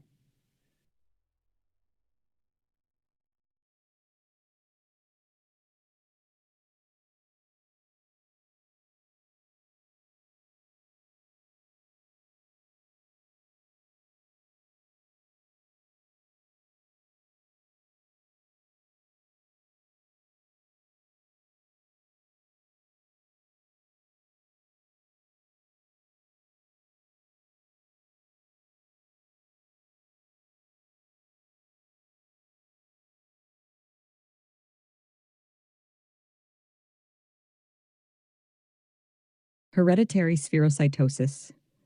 Pathophysiology, membrane protein defect, band 3, spectrin, or protein 4.2, leading to less deformable spherical erythrocytes prone to splenic sequestration and destruction. Inheritance, autosomal dominant mostly, autosomal recessive in some cases. Clinical presentation, hemolytic anemia, jaundice, splenomegaly, gallstones due to chronic hemolysis, aplastic crises, often triggered by parvovirus B19 infection. Diagnosis, CBC, anemia with increased MCHC, reticulocytosis. Peripheral blood smear, spherocytes with loss of central pallor.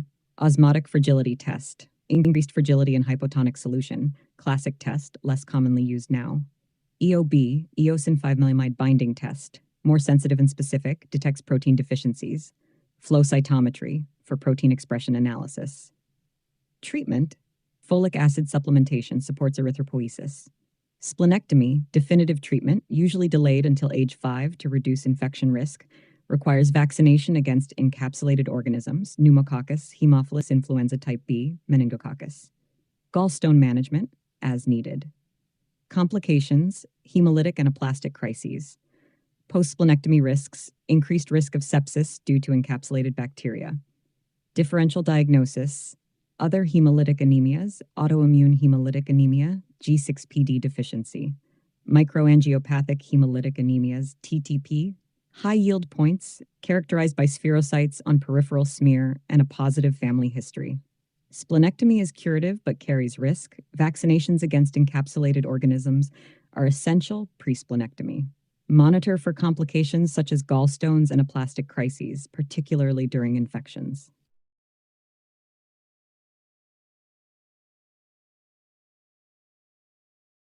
Hemorrhagic diathesis, pathophysiology, broad term referring to conditions predisposing individuals to spontaneous or exaggerated bleeding due to defects in blood vessels, coagulation factors, or platelets. Etiologies, coagulation factor deficiencies, hemophilia A, factor VIII deficiency, hemophilia B, factor IX deficiency. Platelet function disorders, thrombocytopenia, von Willebrand disease, Bernard-Soulier syndrome. Vascular disorders, hereditary hemorrhagic telangiectasia, scurvy, vitamin C deficiency affecting collagen synthesis and vessel integrity. Disseminated intravascular coagulation, DIC, secondary complication of various medical conditions leading to widespread coagulation and bleeding. Liver disease, impaired synthesis of coagulation factors. Medication effects, anticoagulants, antiplatelet drugs, NSAIDs. Clinical presentation, easy bruising, petechia, purpura, spontaneous bleeding, gums, nosebleeds, excessive bleeding from minor wounds or surgical sites, hemarthroses, joint bleeds, especially in hemophilia, menorrhagia in women, diagnosis, complete blood count, CBC, assess platelet count, coagulation tests, PT, APTT, fibrinogen levels, D-dimer, DIK, specific factor assays, diagnose specific factor deficiencies, bleeding time, platelet function assessment, less commonly used now, platelet function tests, aggregation studies, von Willebrand factor assays, treatment, specific factor replacement for hemophilia or other specific factor deficiencies, platelet transfusions for severe thrombopenia, desmopressin, DDAVP, increases factor VIII and von Willebrand factor in mild hemophilia A and von Willebrand disease. Antifibrinolytics, epsilon aminocaproic acid, tranexamic acid for mucosal bleeds. Management of underlying condition, such as liver disease, DIC. Vitamin K for deficiency or warfarin reversal. Avoidance of NSAIDs in patients with bleeding disorders. Differential diagnosis, non-hemorrhagic causes of bruising or bleeding, trauma, vasculitis. High yield points. Hemorrhagic diathesis encompasses a wide range of disorders, from platelet dysfunctions and coagulation factor deficiencies to vascular abnormalities. Diagnosis involves a combination of clinical assessment and targeted laboratory tests, including CBC, coagulation profile, and specific assays. Treatment is tailored to the specific underlying disorder and may involve factor replacement, platelet transfusions, or supportive care measures like antifibrinolytics.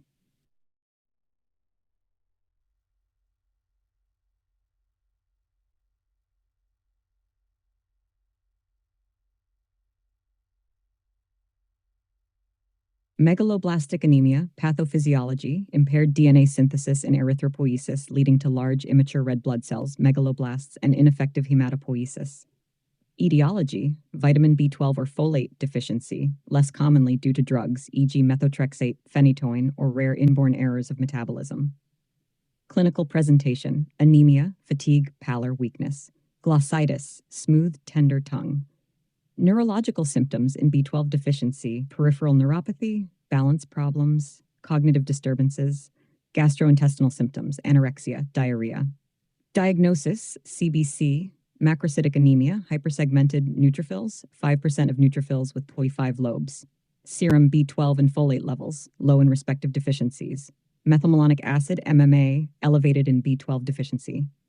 Homocysteine levels, elevated in both B12 and folate deficiencies. Bone marrow examination, hypercellular with megaloblastic changes, not routinely performed. Treatment, vitamin B12 deficiency, intramuscular or high-dose oral B12 supplementation, folate deficiency, oral folic acid supplementation. Address underlying cause, dietary inadequacy, malabsorption issues, drug-induced. Differential diagnosis, other causes of macrocytic anemia, e.g. alcoholism, liver disease, hypothyroidism, non-megaloblastic macrocytosis, e.g. reticulocytosis. High-yield points. Megaloblastic anemia is characterized by macrocytosis and hypersegmented neutrophils. Vitamin B12 deficiency can lead to neurological symptoms, while folate deficiency typically does not. Treatment involves supplementation of the deficient vitamin and addressing any underlying cause of the deficiency.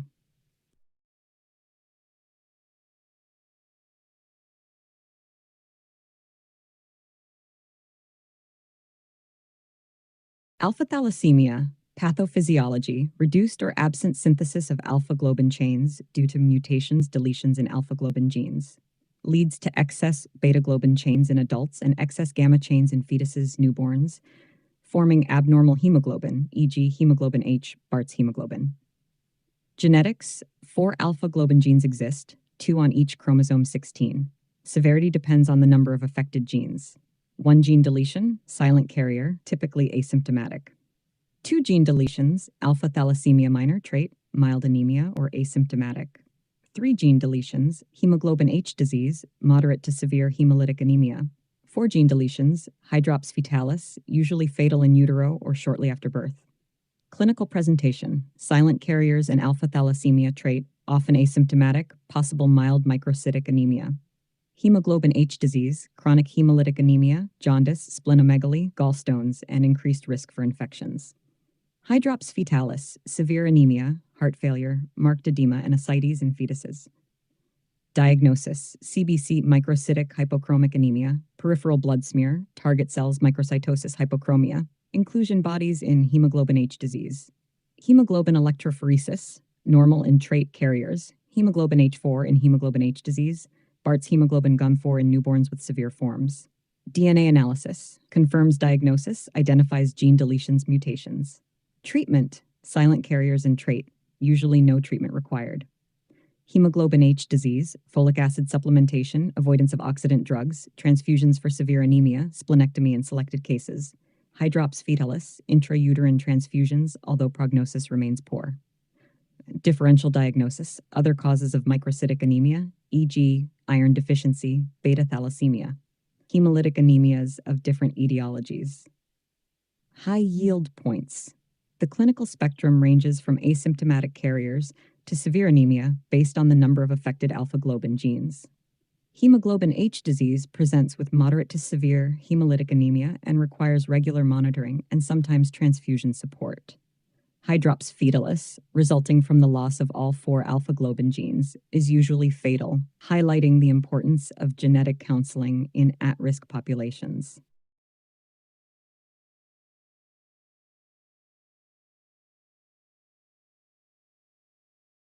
Immune thrombocytopenia, ITP, pathophysiology, autoimmune disorder characterized by antibody-mediated destruction of platelets and impaired platelet production. Etiology, primary, idiopathic, or secondary, associated with infections, autoimmune diseases, malignancies. Clinical presentation, easy bruising, petechia, mucosal bleeding, nosebleeds, gum bleeding, menorrhagia in women. Severe cases may present with internal bleeding or intracranial hemorrhage. Diagnose CBC, isolated thrombocytopenia with otherwise normal cell counts. Peripheral blood smear excludes other causes of thrombocytopenia, may show increased or normal-sized platelets. Bone marrow examination typically shows normal or increased megakaryocytes, indicated if diagnosis is uncertain or in older patients to rule out myelodysplastic syndrome. Exclusion of other causes. Negative tests for HIV, hepatitis, H. pylori, and other conditions associated with secondary ITP. Treatment. Observation for mild cases without significant bleeding. Corticosteroids, first-line therapy for active bleeding or platelet count 30 by 10^9 Nealer. Intravenous immunoglobulin IVIG for rapid, temporary increase in platelet count, especially in cases of severe bleeding. Anti-D immunoglobulin for R-positive non-splenectomized patients. Thrombopoietin receptor agonists for chronic ITP to stimulate platelet production. Splenectomy considered in refractory cases. Rituximab and other immunosuppressants for refractory or relapsed ITP. Differential diagnosis, other causes of thrombocytopenia, drug-induced hereditary thrombocytopenias, bone marrow disorders, conditions with similar presentations, vasculitides, other autoimmune disorders. High yield points. ITP is characterized by autoantibody-mediated platelet destruction and impaired production, leading to isolated thrombocytopenia. Diagnosis is primarily clinical and by exclusion of other causes. Treatment strategy depends on the severity of thrombocytopenia and bleeding risk, ranging from observation to immunosuppressive therapies. 31. The following describe autoimmune hemolytic anemia. A. They are usually characterized by a reticulocytopenia. B. Thrombocytopenia is common. C. Primary autoimmune hemolytic anemia is most common. D. Steroids are the mainstay of therapy. E. The Coombs test is positive.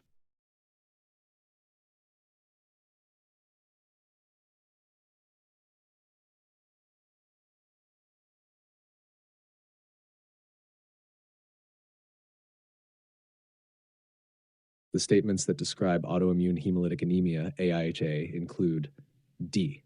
Steroids are the mainstay of therapy. E. The Coombs test is positive. Clarifications. Reticulocytopenia A.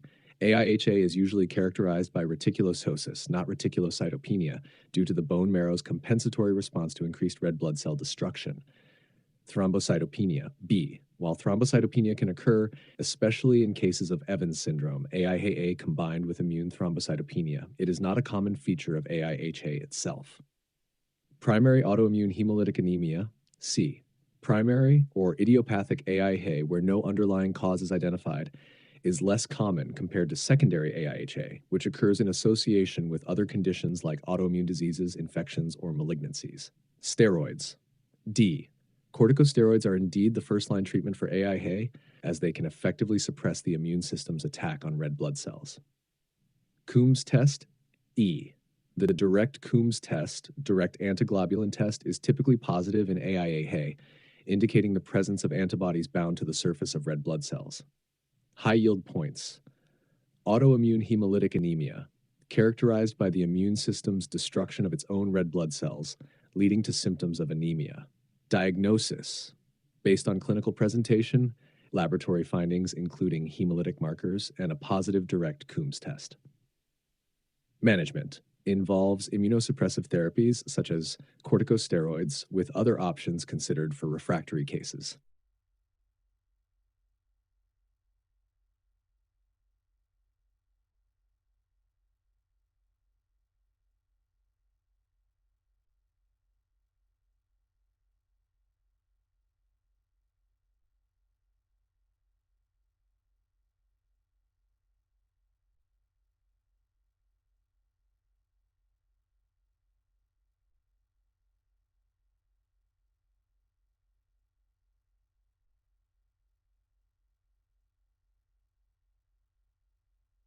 Autoimmune hemolytic anemia, AIHA. Pathophysiology, autodirected against red blood cell, RBC antigens, leading to premature RBC destruction, hemolysis.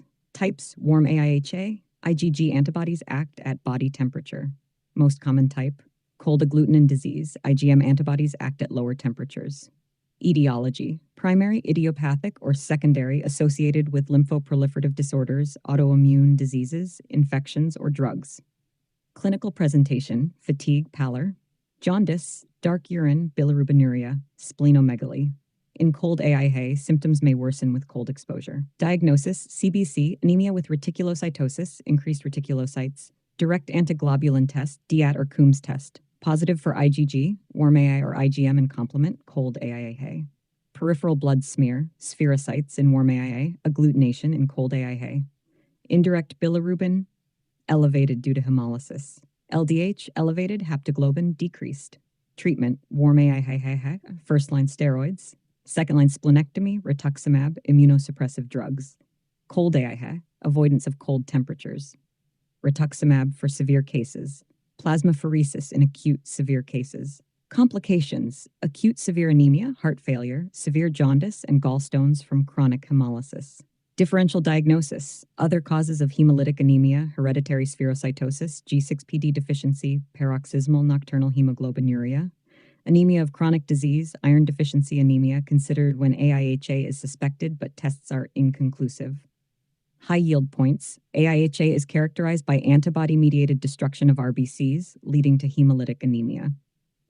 DIAT is a key diagnostic test indicating the presence of antibodies or complement on RBCs. Treatment depends on the type of AIHA and severity of symptoms, ranging from supportive care to immunosuppressive therapy.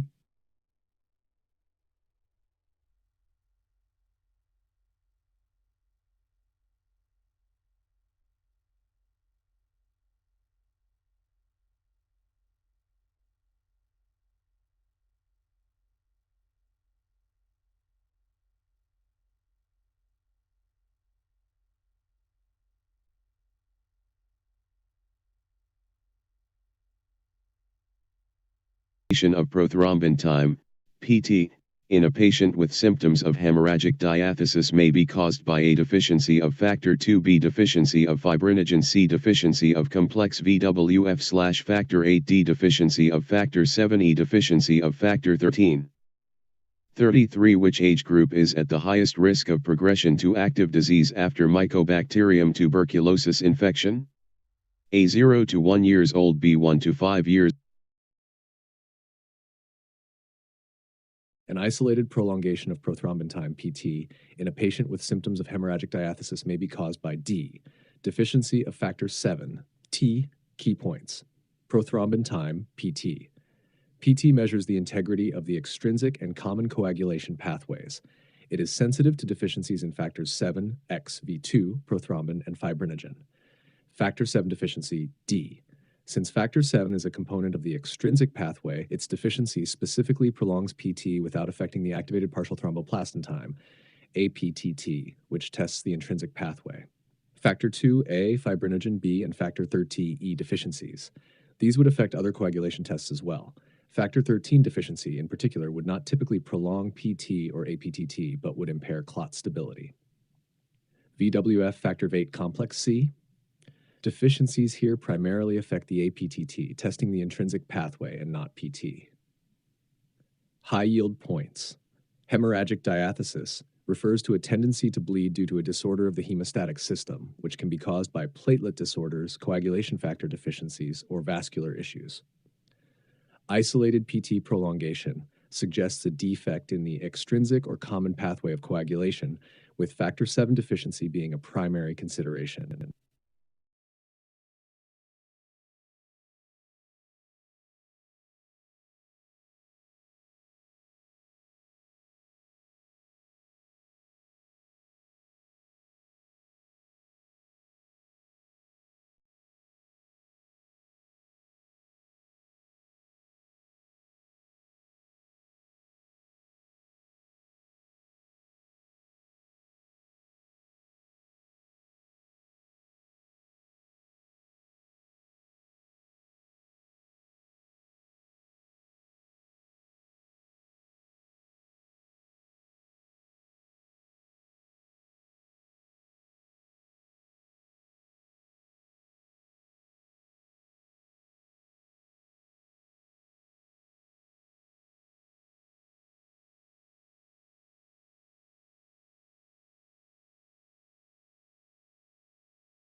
Hemorrhagic diathesis, pathophysiology, broad term referring to conditions predisposing individuals to spontaneous or exaggerated bleeding due to defects in blood vessels, coagulation factors, or platelets.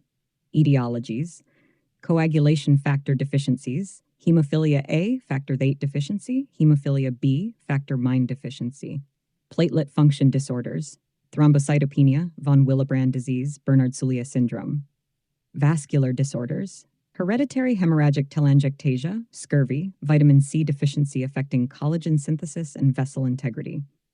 Disseminated intravascular coagulation, DIC, secondary complication of various medical conditions leading to widespread coagulation and bleeding. Liver disease, impaired synthesis of coagulation factors. Medication effects, anticoagulants, antiplatelet drugs, NSAIDs. Clinical presentation, easy bruising, petechia purpura, spontaneous bleeding, gums, nosebleeds, excessive bleeding from minor wounds or surgical sites, hemarthrosis, joint bleeds, especially in hemophilia, menorrhagia in women.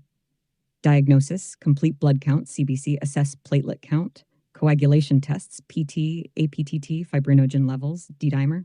Specific factor assays, diagnose specific factor deficiencies. Bleeding time, platelet function assessment, less commonly used now. Platelet function tests, aggregation studies, von Willebrand factor assays. Treatment, specific factor replacement for hemophilia or other specific factor deficiencies.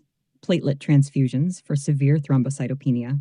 Desmopressin, DDAVP, increases factor VIII and von Willebrand factor in mild hemophilia A and von Willebrand disease. Antifibrinolytics, epsilon aminocaproic acid, tranexamic acid for mucosal bleeds. Management of underlying condition, such as liver disease, DIC, vitamin K for deficiency or warfarin reversal. Avoidance of NSAIDs in patients with bleeding disorders. Differential diagnosis, non-hemorrhagic causes of bruising or bleeding, trauma, vasculitis. High yield points, Hemorrhagic diathesis encompasses a wide range of disorders, from platelet dysfunctions and coagulation factor deficiencies to vascular abnormalities. Diagnosis involves a combination of clinical assessment and targeted laboratory tests, including CBC, coagulation profile, and specific assays. Treatment is tailored to the specific underlying disorder and may involve factor replacement, platelet transfusions, or supportive care measures like antifibrinolytics.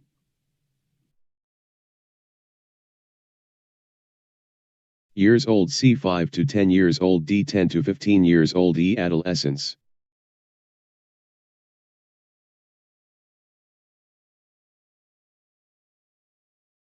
The age group at the highest risk of progression to active disease after Mycobacterium tuberculosis infection is A, 0 to 1 years old. Key points. Highest risk in infants. Children under 1 year of age have the highest risk of developing active tuberculosis, TB, following infection due to their immature immune system. Risk in young children. The risk remains relatively high in children aged 1 to 5 years, but decreases in older children. Risk increases again in adolescence. There is another peak in the risk of progression to active disease during adolescence, likely due to the hormonal and physical changes occurring during this period, which can affect immune system function. High yield points. Vulnerability of infants and young children. Their immune systems are not fully developed, making them more susceptible to severe forms of TB, such as miliary TB and TB meningitis following infection. Importance of early diagnosis and treatment. In high-risk age groups, prompt identification and management of TB infection are crucial to prevent progression to active disease.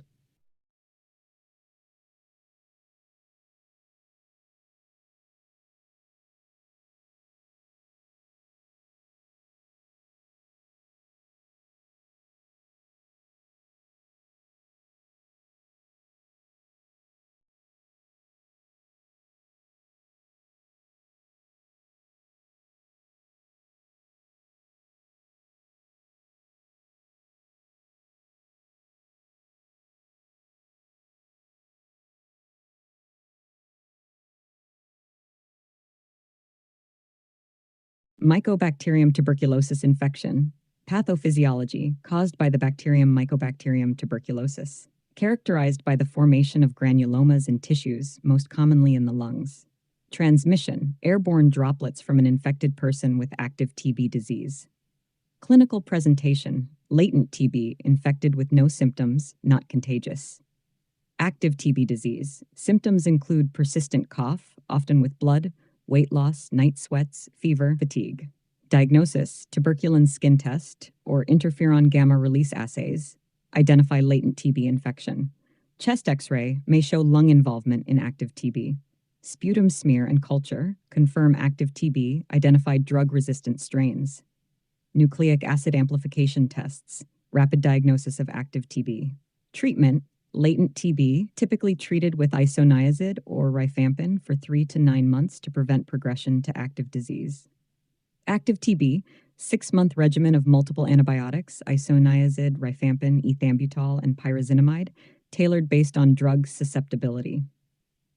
Prevention, BCG vaccine offers some protection, more commonly used in countries with high TB prevalence.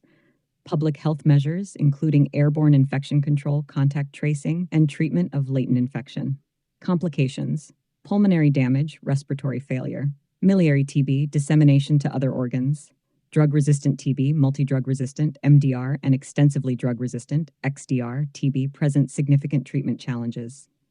Differential diagnosis, other causes of chronic cough, e.g. bronchitis, lung cancer.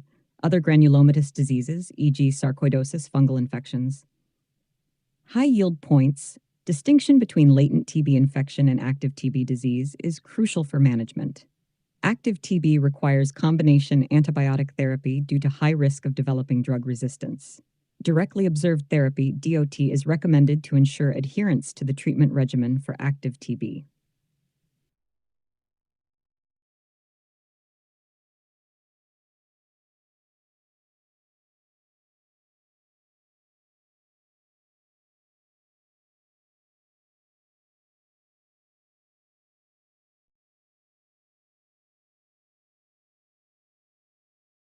Adolescence.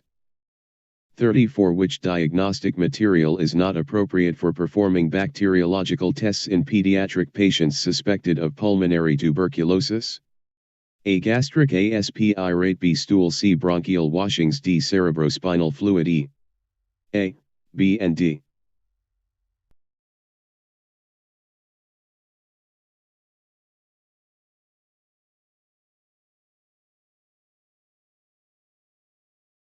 The diagnostic material that is not appropriate for performing bacteriological tests in pediatric patients suspected of pulmonary tuberculosis is B. Stool. Key points. Gastric aspirate A, often used in children who cannot produce sputum, as swallowed respiratory secretions can be collected from the stomach for mycobacterial culture. Bronchial washings, C, obtained through bronchoscopy, can provide a direct sample from the lungs for mycobacterial culture. Cerebrospinal fluid, D, while not used for diagnosing pulmonary TB, it is relevant in suspected cases of TB meningitis, another form of extrapulmonary TB. Stool, B. Stool samples are generally not used for the diagnosis of pulmonary TB due to the low likelihood of detecting Mycobacterium tuberculosis from this specimen in the context of pulmonary disease. High yield points. Diagnosis of pediatric TB. Due to the challenges in obtaining sputum samples from children, alternative specimens like gastric aspirates and bronchial washings are often used for bacteriological testing in suspected pulmonary TB cases. Appropriate specimens. The choice of diagnostic material depends on the suspected site of TB infection and the patient's ability to provide certain types of specimens.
Pediatric pulmonary tuberculosis, pathophysiology, Mycobacterium tuberculosis infection. Children, especially those under 5, have a higher risk of progressing from latent TB infection, LTBI, to active TB disease due to their immature immune system. Transmission, primarily through inhalation of airborne droplets from an infectious adult with pulmonary TB. Clinical presentation, often nonspecific and may be subtle compared to adults. Symptoms may include prolonged cough, fever, weight loss or failure to thrive, and night sweats. Lymphadenopathy, particularly hilar or mediastinal, is more common in children. Young children may also present with nonspecific symptoms such as irritability or lethargy. Diagnosis: tuberculin skin test, TST, or interferon gamma release assays, used to detect LTBI but may be less reliable in children under 5.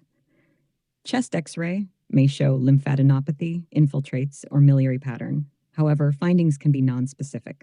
Sputum examination, sputum induction or gastric lavage in children unable to produce sputum for smear, culture, and PCR testing to identify active TB.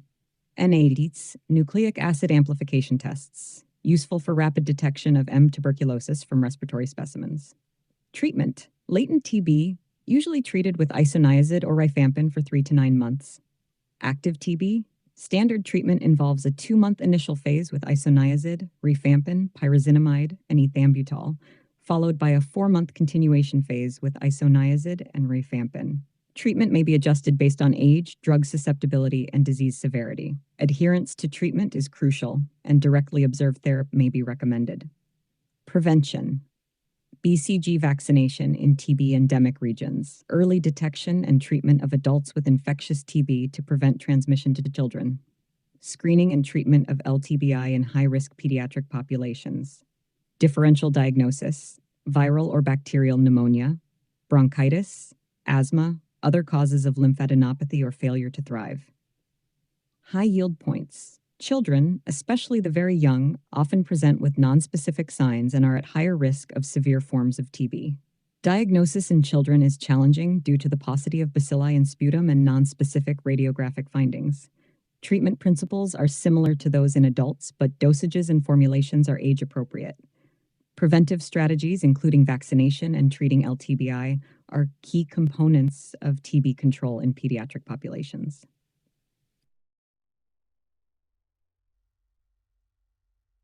"8-years-old boy, weight 25 kilograms, with bee allergy was stung by a bee.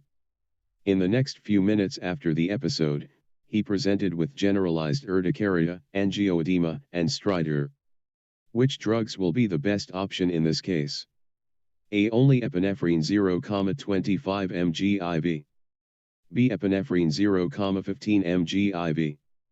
C. Epinephrine 0,25 mg IM with epinephrine in inhalation. D. Epinephrine 0,25 mg IM with salbutamol in inhalation. E. Epinephrine in inhalation. 36.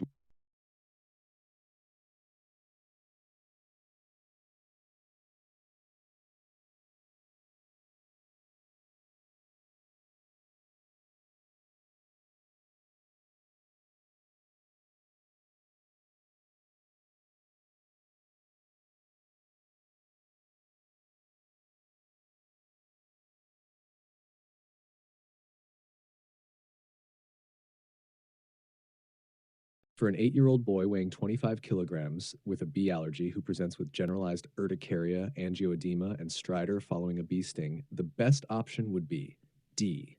Epinephrine 0.25 mg IM with salbutamol in inhalation. Key points. Epinephrine dose. The recommended initial dose of epinephrine for anaphylaxis in children is typically 0.01 milligrams kilograms of a 1/1000 solution, administered intramuscularly, IM, in the lateral thigh. For a child weighing 25 kilograms, this dose approximates to 0.25 milligrams. Route of administration: intramuscular injection of epinephrine in the lateral thigh, vastus lateralis muscle, is preferred for its rapid absorption and effectiveness in treating anaphylaxis. Salbutamol inhalation. Salbutamol albuterol is a fast-acting bronchodilator used via inhalation to relieve symptoms of bronchospasm, such as stridor in acute allergic reactions. Epinephrine in inhalation. While epinephrine can be nebulized for stridor or croup, systemic administration, IM, is essential for treating anaphylaxis, and inhalation would not be sufficient alone for systemic reactions. High-yield points, anaphylaxis management. Immediate administration of intramuscular epinephrine is the first-line treatment for anaphylaxis. Adjunct treatments, such as inhaled bronchodilators, antihistamines, and corticosteroids, may also be used to manage specific symptoms. Urgency of treatment. Anaphylaxis is a life-threatening condition requiring prompt recognition and treatment to prevent progression to more severe symptoms, including anaphylactic shock.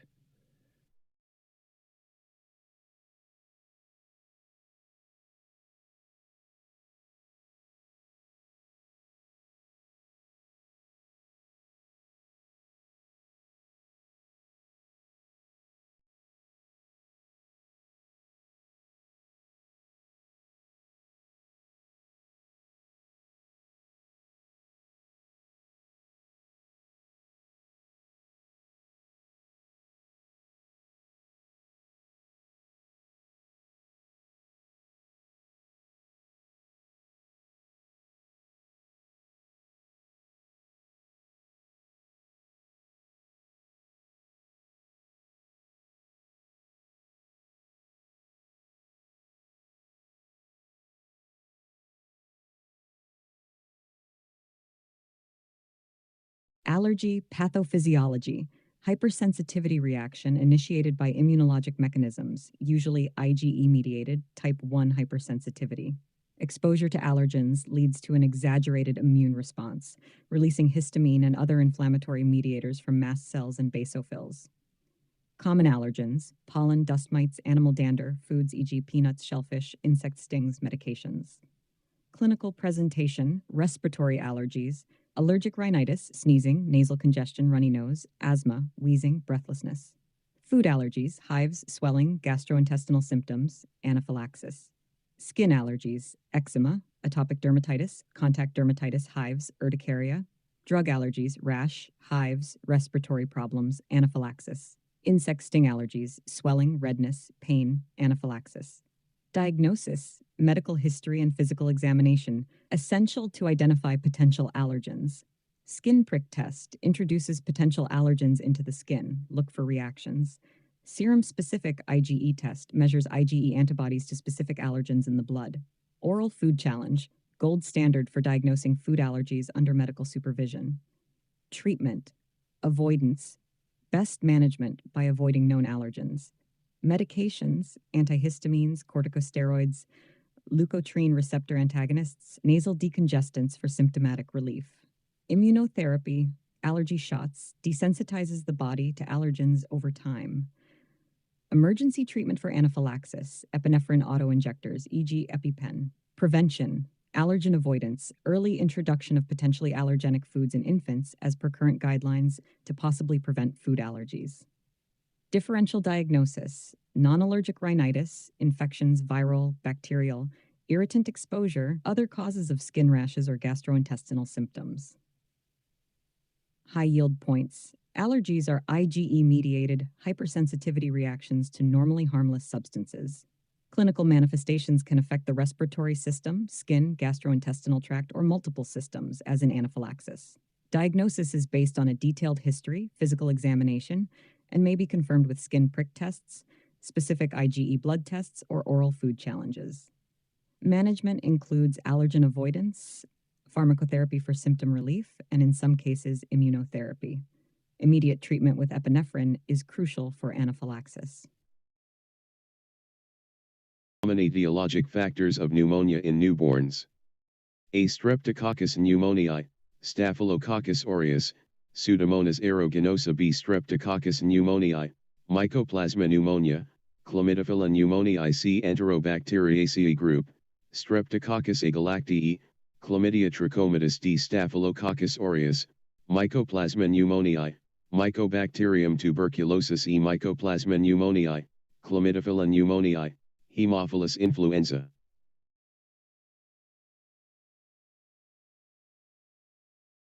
The most common etiologic factors of pneumonia in newborns are C. Enterobacteriaceae group, Streptococcus agalactiae, Chlamydia trachomatis. Key points: Enterobacteriaceae group. These bacteria, including E. coli and Klebsiella species, are common causes of neonatal pneumonia, often associated with hospital-acquired infections. Streptococcus agalactiae, group B Streptococcus, a leading cause of neonatal pneumonia, sepsis, and meningitis, usually acquired during passage through the birth canal in colonized mothers. Chlamydia trachomatis can cause pneumonia in neonates, typically 1 to 3 months postnatally, following vertical transmission from the infected mother. High yield points. Neonatal pneumonia etiology differs significantly from older children and adults, with a higher prevalence of bacteria acquired vertically during birth or from the hospital environment. Prevention and management involves maternal screening and intrapartum antibiotic prophylaxis for group B Streptococcus, appropriate hand hygiene, and prompt treatment of neonatal infections with suitable antibiotics.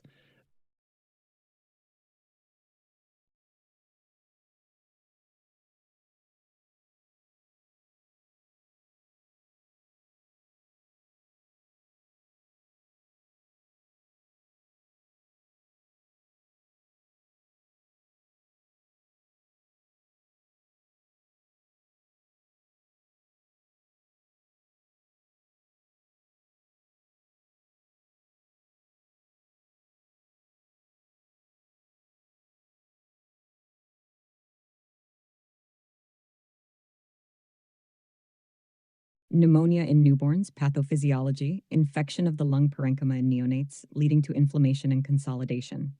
Can be acquired prenatally, congenital, perinatally, during birth, or postnatally. Etiology, congenital pneumonia, infections acquired transplacentally, e.g. torch infections, toxoplasmosis, other syphilis, varicella zoster, parvovirus B19, rubella, cytomegalovirus, CMV, herpes simplex virus, HSV. Perinatal pneumonia, due to aspiration of infected amniotic fluid or passage through an infected birth canal. Common organisms include Group B Streptococcus, GBS, E. coli, Listeria monocytogenes. Postnatal pneumonia, acquired from the environment or via nosocomial transmission. Organisms include Staphylococcus aureus, respiratory syncytial virus, RSV, and other common bacterial and viral pathogens. Clinical presentation: respiratory distress, tachypnea, grunting, nasal flaring, intercostal retractions, cyanosis or pallor, feeding difficulties, lethargy, temperature instability, hypothermia, or fever. In severe cases, apnea or bradycardia. Diagnosis, clinical evaluation, history and physical examination, chest x-ray, infiltrates consolidation, pleural effusions, blood cultures to identify causative organism, CRP and CBC inflammatory markers, tracheal aspirates or gastric lavage cultures in intubated infants for direct isolation of pathogens, PCR and viral cultures for specific viral etiologies. Treatment, empirical antibiotic therapy, initiated promptly based on likely pathogens, e.g. ampicillin and gentamicin for early onset bacterial pneumonia. Supportive care, oxygen therapy, mechanical ventilation if necessary for respiratory failure, fluid management, and thermal regulation. Specific antiviral therapy for viral pneumonias, e.g. acyclovir for HSV. Prevention, prenatal care, screening and treatment for infections in pregnant women, intrapartum antibiotic prophylaxis for GBS-positive mothers, hygiene measures and infection control practices in neonatal units. Differential diagnosis, respiratory distress syndrome, RDS, transient tachypnea of the newborn, TTN, meconium aspiration syndrome, congenital heart disease. High yield points. Pneumonia in newborns can be congenital, perinatal, or postnatal, with a broad range of bacterial, viral, and fungal pathogens. Clinical manifestations include respiratory distress, feeding difficulties, and temperature instability. Management involves empirical antibiotics, supportive care, and specific treatments based on identified pathogens. Early diagnosis and treatment are crucial to prevent serious complications and mortality.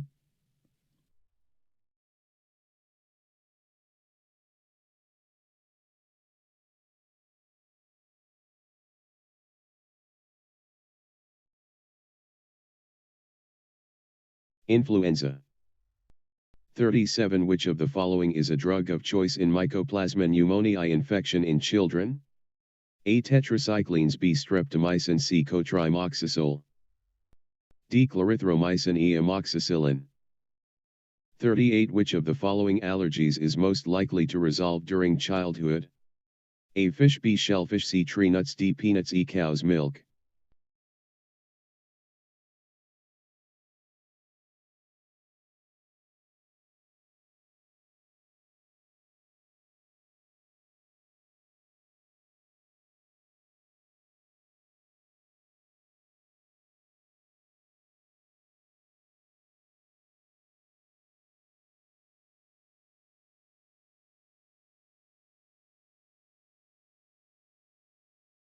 D. Clarithromycin for Mycoplasma pneumonia infection in children. Macrolides such as clarithromycin or azithromycin are the drugs of choice. Tetracyclines, A, are also effective against Mycoplasma pneumoniae, but are typically not recommended for children under 8 years of age due to the risk of teeth discoloration and bone growth inhibition. Cotrimoxazole C can be used as an alternative in some cases, but it's not the first choice.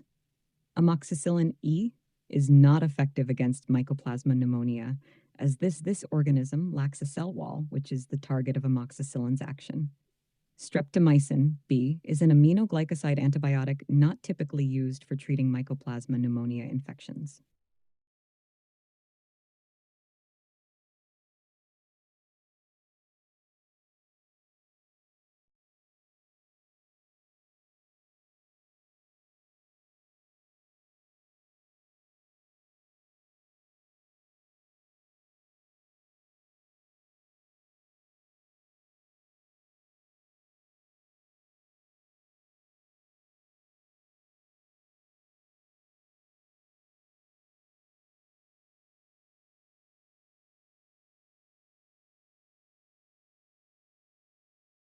Mycoplasma pneumoniae Pathophysiology, atypical bacterium causing respiratory infections, lacks a cell wall, making it resistant to beta-lactam antibiotics. Transmission, respiratory droplets, common in crowded settings, schools, military barracks. Clinical presentation, mild to moderate respiratory symptoms, often presents as walking pneumonia. Cough, typically dry, sore throat, headache, fever, malaise, may lead to tracheobronchitis, atypical pneumonia. Diagal presentation, often sufficient for presumptive diagnosis in outbreaks.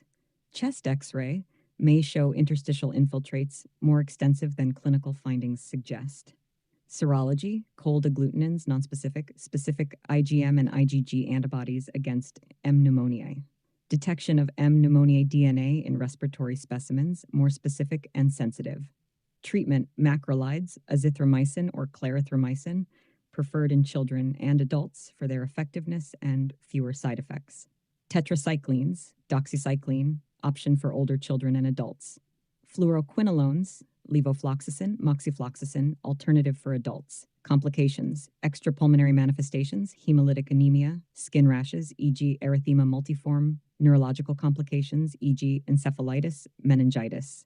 Secondary bacterial infection, prevention, hand hygiene, avoiding close contact with infected individuals. No vaccine available. Epidemiology, common cause of pneumonia in school-aged children and young adults. Outbreaks more frequent in late summer and fall. High yield points, M. pneumoniae causes atypical pneumonia, often with a prolonged gradual onset and dry cough. Diagnosis can be supported by serology or PCR, but treatment is often started based on clinical suspicion. Macrolides are the treatment of choice, especially in children, due to the bacterium's resistance to beta-lactam antibiotics.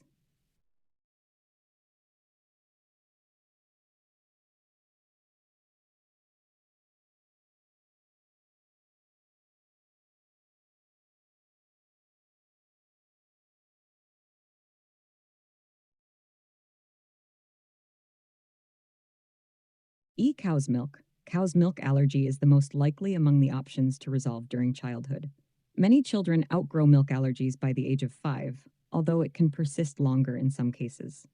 Allergies to fish, shellfish, tree nuts, and peanuts, options A, B, C, and D, are more likely to persist into adulthood and are less commonly outgrown compared to cow's milk allergy.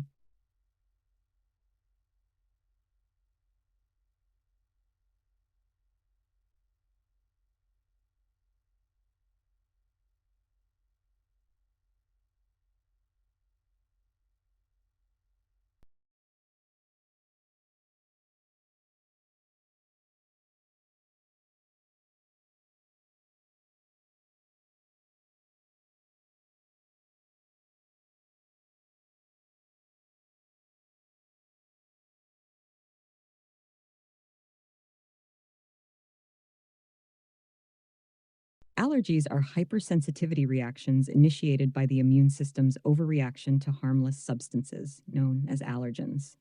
These reactions can range from mild to severe and can affect various parts of the body. Common types of allergies. Respiratory allergies, triggered by allergens like pollen, dust mites, and pet dander. Manifestations include allergic rhinitis, hay fever, characterized by sneezing, runny or congested nose, and itchy eyes, and asthma, which affects the lungs, causing wheezing, breathlessness, and coughing. Food allergies, reactions to certain foods such as peanuts, tree nuts, milk, eggs, fish, shellfish, soy, and wheat. Symptoms can include hives, swelling, gastrointestinal distress, respiratory problems, and in severe cases, anaphylaxis, a life-threatening reaction. Skin allergies, contact dermatitis from exposure to irritants like poison ivy or certain cosmetics, and atopic dermatitis, eczema, which leads to itchy, inflamed skin. Drug allergies, reactions to medications, which can range from mild rashes to severe conditions like anaphylaxis. Common culprits include antibiotics like penicillin and certain pain relievers. Diagnosis, medical history and physical examination to identify potential allergens based on symptoms and exposure history. Skin prick test. A small amount of suspected allergen is placed on the skin, which is then pricked to allow the substance to enter the surface layer, looking for reactions indicating an allergy. Blood test, specific IgE test, measures levels of IgE antibodies to specific allergens. Oral food challenge, the gold standard for diagnosing food allergies, performed under strict medical supervision.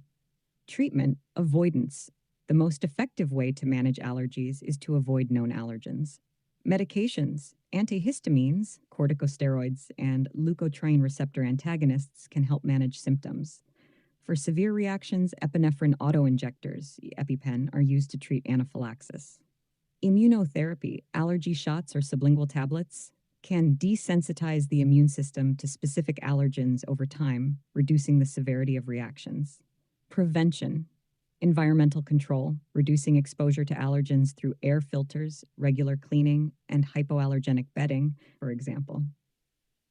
Dietary management for food allergies, careful avoidance of allergenic foods, and knowledge of potential cross-reactivities.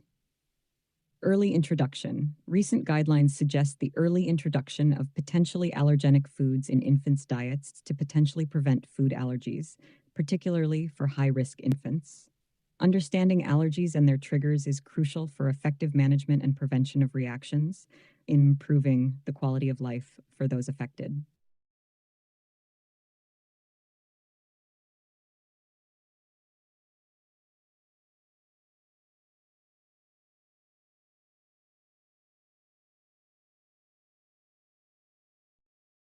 Milk.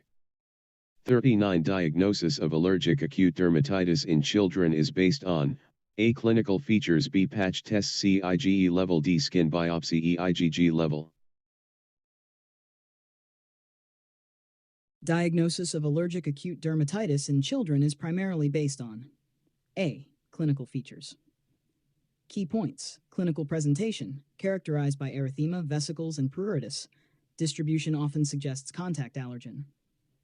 History and physical exam, essential for identifying potential allergens and ruling out other dermatologic conditions.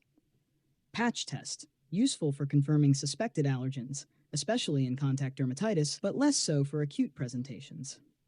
IgE level may indicate atopy, but is not specific for diagnosing acute dermatitis, elevated in various allergic conditions. Skin biopsy, rarely needed in typical cases, may help exclude other diagnoses in atypical or severe cases. IgG level, not relevant for diagnosing allergic reactions, more associated with immune responses to infections, and not typically used in the context of dermatitis.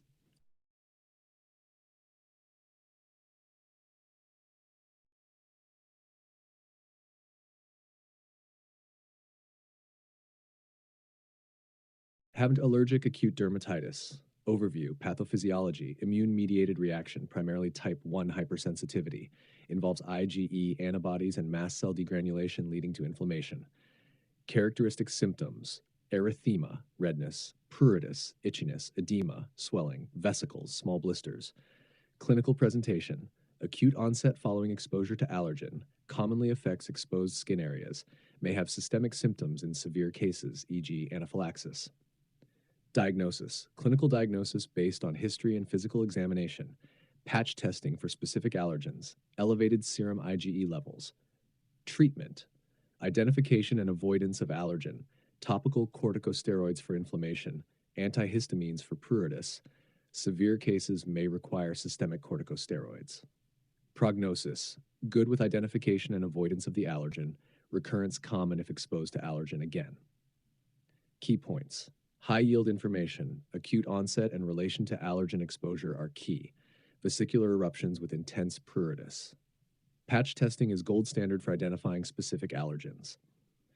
Mnemonics, stop the itch. SA, steroids topical. T, testing patch testing for allergens. O, observe, identify and avoid allergen. P, pruritus, antihistamines. Drug treatments, drug class, specific drugs, notes. Topical corticosteroids, hydrocortisone, betamethasone. First line for local inflammation, antihistamines, cetirizine loratadine for pruritus relief, less sedating options. Systemic corticosteroids, prednisone for severe or widespread cases.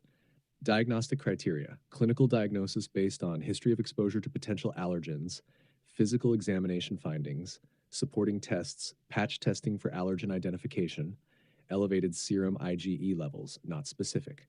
Differential diagnosis, contact dermatitis, irritant. atopic dermatitis, scabies, psoriasis, drug eruptions.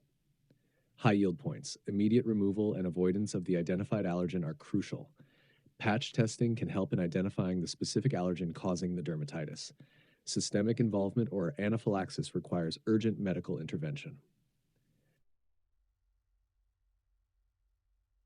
40. A 2-year-old previously healthy boy has been referred to the pulmonology clinic due to the third left side pneumonia during the past 10 months. The differential diagnostics should include 1. Lung malformation 2. Foreign body aspiration 3. Lung cancer, adenocarcinoma 4. Tuberculosis 5. Hypersensitivity pneumonitis 6. Cystic fibrosis 7. Granulomatosis with polyangiitis. Give the correct combination, A1, 2, 3B1, 2, 4C2, 3, 4, 5D2, 6, 7E1, 4, 5, 6, 7. The correct combination for a 2-year-old previously healthy boy with recurrent left side pneumonia is B1, 2, 4. This includes 1. Lung malformation. Congenital malformations like bronchogenic cysts or pulmonary sequestration can predispose to recurrent infections in the same lung region. 2. Foreign body aspiration. Common in toddlers, leading to recurrent or persistent pneumonia, especially if the object is lodged in a specific lung area. 4. Tuberculosis. Although less common in toddlers compared to other conditions listed, it remains a differential in recurrent pneumonia, especially in regions where TB is endemic or in children with risk factors for exposure. Key points for differential diagnostics. Lung malformation. Consider in recurrent pneumonia at the same site. Imaging, e.g. CT scan, can reveal structural abnormalities. Foreign body aspiration. High suspicion in toddlers with recurrent or persistent respiratory symptoms. Bronchoscopy is the gold standard for diagnosis and removal. Tuberculosis. Consider in endemic areas or with known exposure. Diagnosis may involve tuberculin skin test, TST, or interferon gamma release assays, chest X-ray, and sputum or gastric aspirate cultures for mycobacteria. Excluded conditions: lung cancer, adenocarcinoma, extremely rare in children, especially at 2 years old. Hypersensitivity pneumonitis, less likely in toddlers without significant environmental exposures.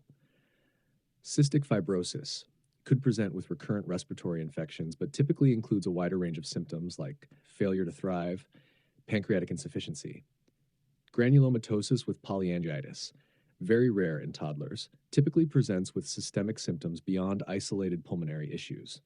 Choosing B, 1, 2, 4 aligns with the most probable and age-appropriate conditions given the patient's age and symptoms.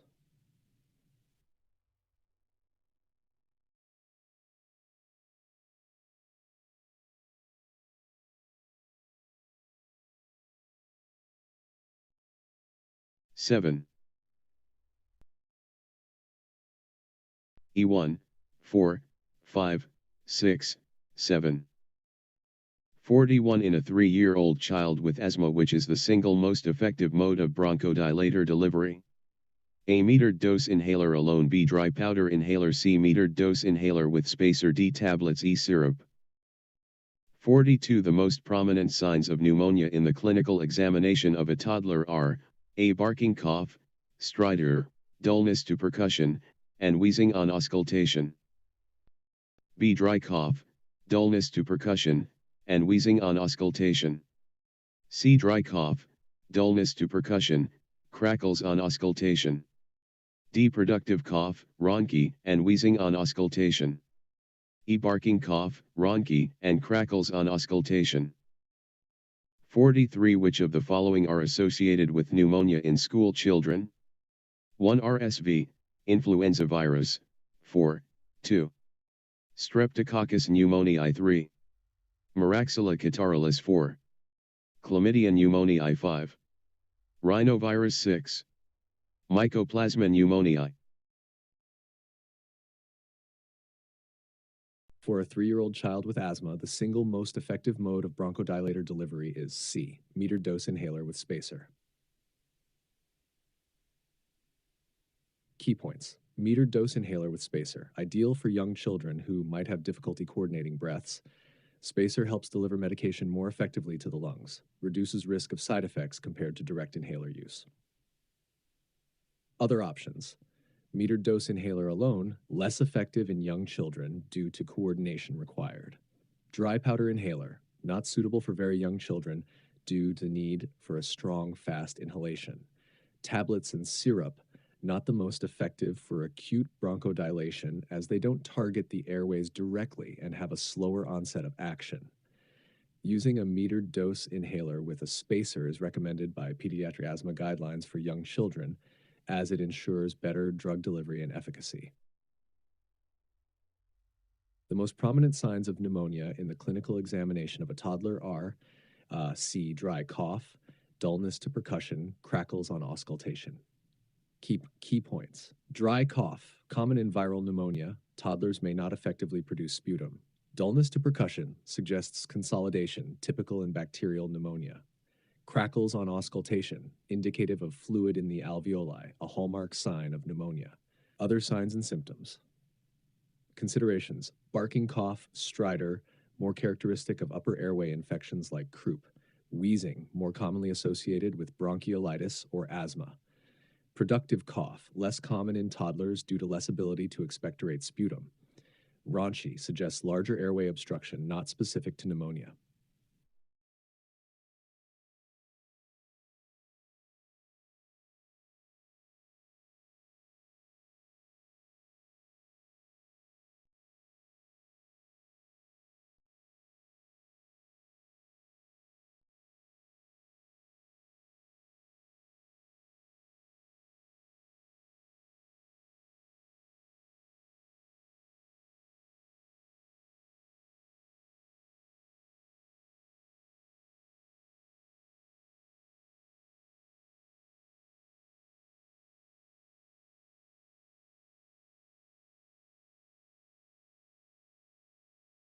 All of the above have associated pathogens with pneumonia in school children.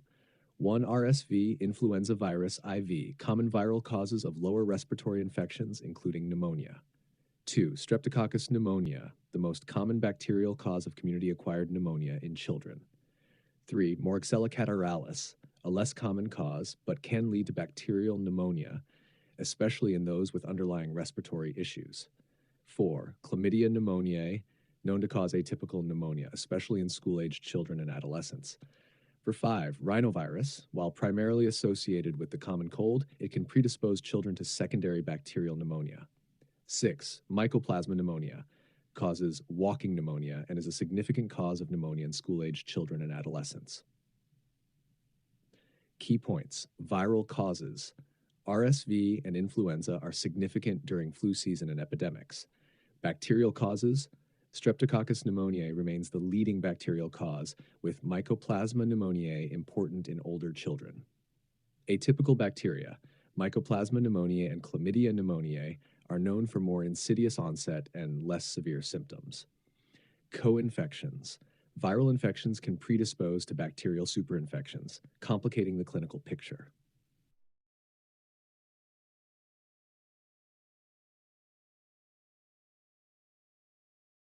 34 indicate the correct sentence concerning bronchiolitis. A. It is caused mainly by bacteria. B. It occurs only in premature neonates. C. Occurs mainly in school-age children exposed to tobacco smoke. D. Occurs only in children with a congenital heart disease. E. It is the most common form of inflammation in the lower respiratory tract in infants.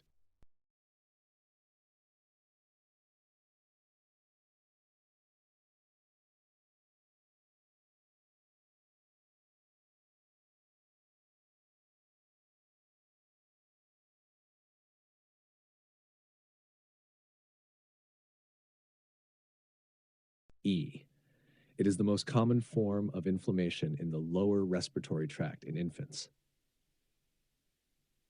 Key points about bronchiolitis etiology, primarily caused by viral infections, with respiratory syncytial virus V being the most common causative agent. Age group most commonly affects infants and young children, particularly those under 2 years of age. Clinical presentation, characterized by wheezing, coughing, and sometimes difficulty breathing. Risk factors: prematurity, exposure to tobacco smoke, and underlying health conditions can increase the risk, but bronchiolitis can occur in otherwise healthy infants as well.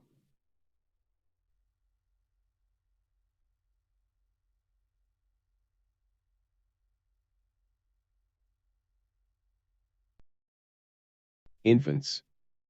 45. Which scale is used to assess the severity of croup?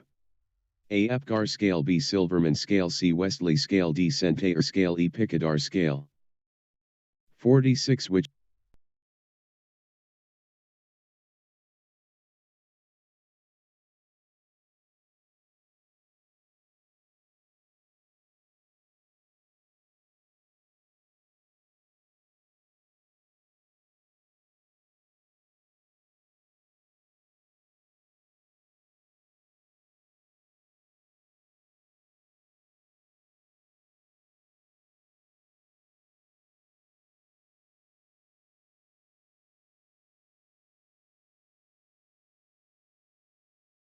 The severity of croup is assessed using the C. Westley croup score. Here's an explanation regarding each choice.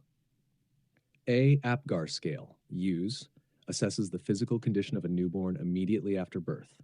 Criteria: heart rate, respiratory effort, muscle tone, reflex response, and color.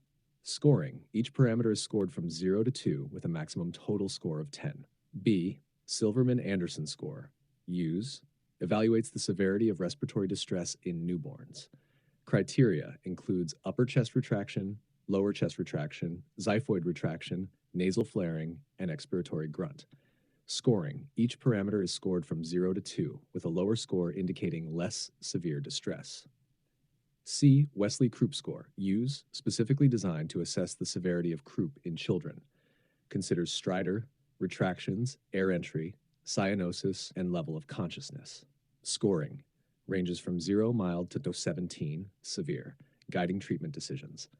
D. Center score, use, aids in diagnosing the likelihood of streptococcal pharyngitis, strep throat, and the need for antibiotics.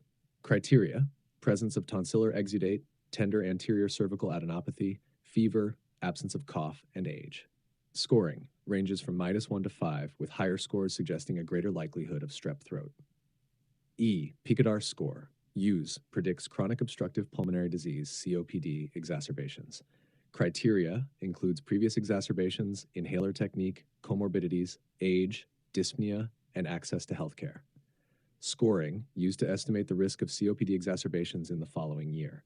For croup, the Westley croup score is the most appropriate tool, focusing on symptoms and signs relevant to airway inflammation and obstruction characteristic of this condition. Which of the following is forbidden when managing a child with epiglottitis? A. Antibiotic treatment, B. Throat examination, C. Otoscopy, D. Calming the child, E. Intubation. 47. A.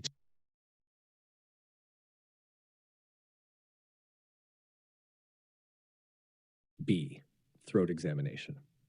Key points: throat examination risk. In a child suspected of having epiglottitis, attempting to examine the throat can provoke airway spasm or distress, potentially leading to acute airway obstruction. This procedure should be avoided or only done in a controlled setting with airway management resources available, e.g., operating room. Other management strategies: antibiotic treatment, essential for treating the bacterial infection causing epiglottitis. Otoscopy, generally safe but may not be directly relevant to epiglottitis management. Calming the child, crucial to minimize agitation, which can worsen airway obstruction. Intubation may be necessary in severe cases to secure the airway, but should be performed by experienced personnel in a controlled setting due to the risk of precipitating complete airway obstruction.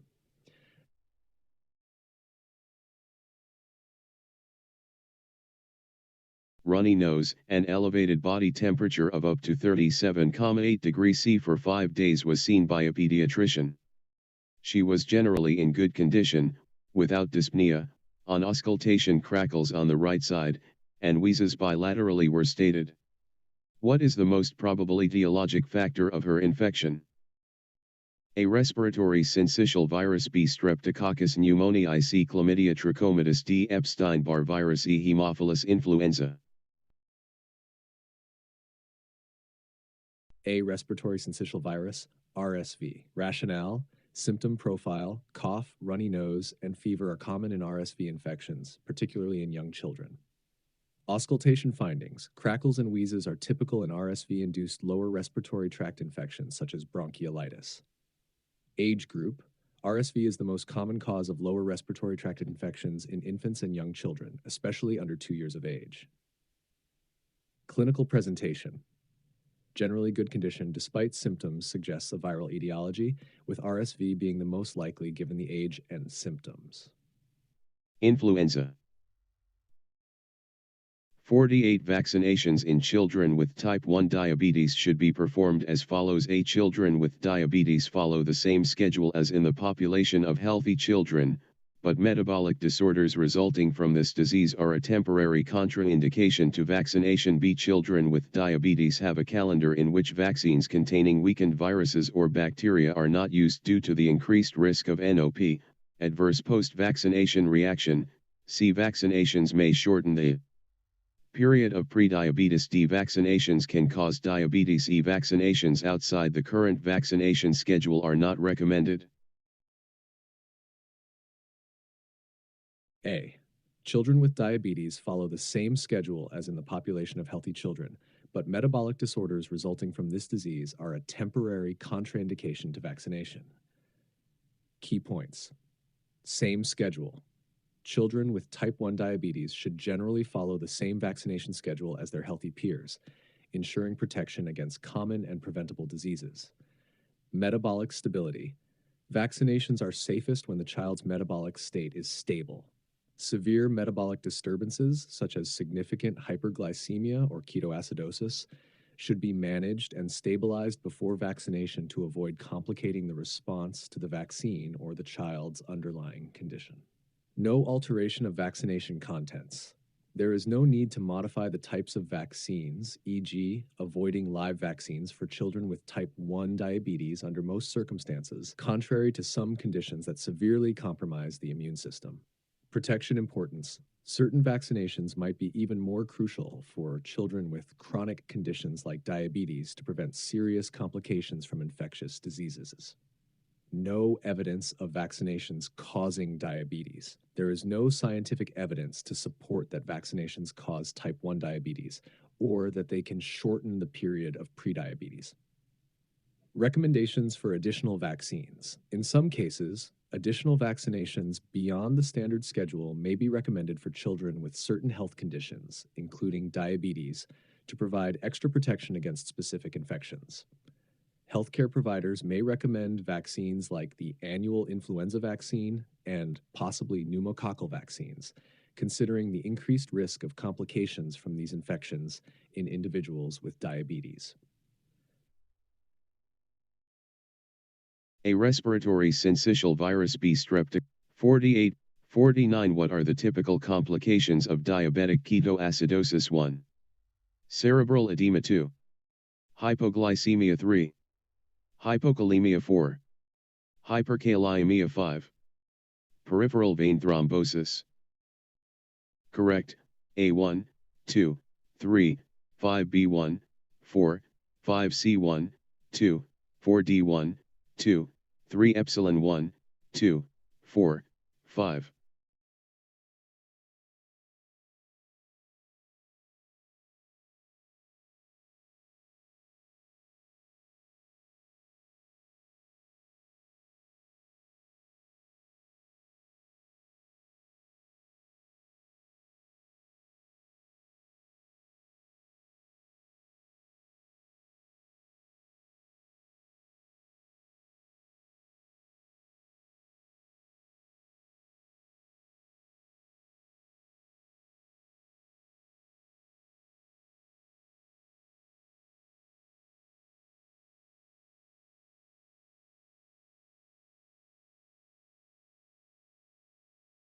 Non. D. 1, 2, 3. Typical complications of diabetic ketoacidosis DKA. 1. Cerebral edema, a serious and potentially fatal complication, particularly in children. Can occur during treatment of DKA, often related to rapid changes in osmolality. 2. Hypoglycemia can occur as a complication during the treatment of DKA, especially with aggressive insulin administration without adequate glucose monitoring and adjustment. 3. Hypokalemia. Despite total body potassium depletion, patients may initially present with normal or high serum potassium levels due to acidosis. Potassium levels can drop rapidly once treatment with insulin starts, as insulin drives potassium into cells, necessitating careful monitoring and supplementation. Notes on other options. Hyperkalemia. Initially, patients with DKA may present with hyperkalemia due to the shift of potassium from the intracellular to the extracellular space in response to acidosis. However, hyperkalemia is not a typical complication during the treatment phase, as insulin therapy and fluid resuscitation often lead to a rapid decrease in potassium levels, risking hypokalemia instead. Peripheral vein thrombosis. While not one of the most common complications of DKA, individuals with diabetes are generally at a higher risk for thrombotic events. The dehydration associated with DKA can increase blood viscosity, potentially increasing the risk for thrombosis, but it is not considered a typical complication like cerebral edema, hypoglycemia, or hypokalemia.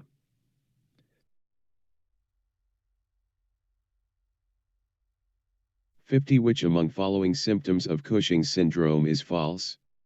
A. Decreased growth velocity. B. Hypertension. C. Hyperlipidemia. D. Hyperglycemia. E. Anemia. 51. A 2-week-old boy admitted to a hospital with vomiting, poor feeding, failure to thrive. In lab tests sodium was decreased, but E. Anemia. Explanation: decreased growth velocity. A. True for Cushing's syndrome, especially in children due to the catabolic effects of excess glucocorticoids on bone and muscle. Hypertension. True, a common feature of Cushing's syndrome, resulting from the effects of cortisol on fluid balance and vascular sensitivity to catecholamines. Hyperlipidemia. C. While not as classical as other features, Cushing's syndrome can be associated with dyslipidemia due to altered metabolism. Hyperglycemia. D. True, as cortisol increases glucose production in the liver and antagonizes insulin's action, often leading to glucose intolerance or diabetes. Anemia. E. Although cortisol can influence erythropoiesis and immune function, overt anemia is not a hallmark of Cushing's syndrome. Patients might have mild anemia due to various reasons, but it's not considered a typical symptom of Cushing's syndrome like the other options listed.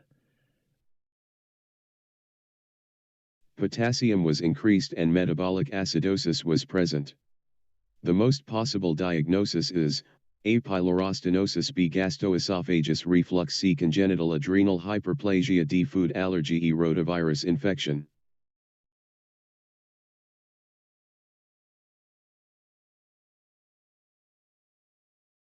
C. Congenital adrenal hyperplasia. Explanation: the clinical presentation of vomiting, poor feeding, failure to thrive, hyponatremia, decreased sodium, hyperkalemia, increased potassium, and metabolic acidosis is highly suggestive of congenital adrenal hyperplasia, CAH, particularly the salt wasting form. CAH is a group of genetic disorders affecting the adrenal glands, leading to a deficiency in certain enzymes needed for hormone production. The salt wasting form can lead to a critical loss of salt, causing the symptoms described. Rationale for other options. A. Pylorostenosis, characterized by projectile vomiting due to obstruction of the pyloric sphincter. It typically doesn't cause electrolyte imbalances like those described. B. Gastroesophageal reflux, common in infants, presenting as spitting up or vomiting, but not typically associated with the severe electrolyte and metabolic disturbances seen here. Can cause vomiting and poor feeding, but usually doesn't lead to the specific electrolyte imbalances and metabolic acidosis seen in this case. E. Rotavirus infection. Can lead to vomiting and diarrhea, potentially causing dehydration and electrolyte imbalances, but the specific combination of hyponatremia, hyperkalemia, and acidosis fits better with CAH.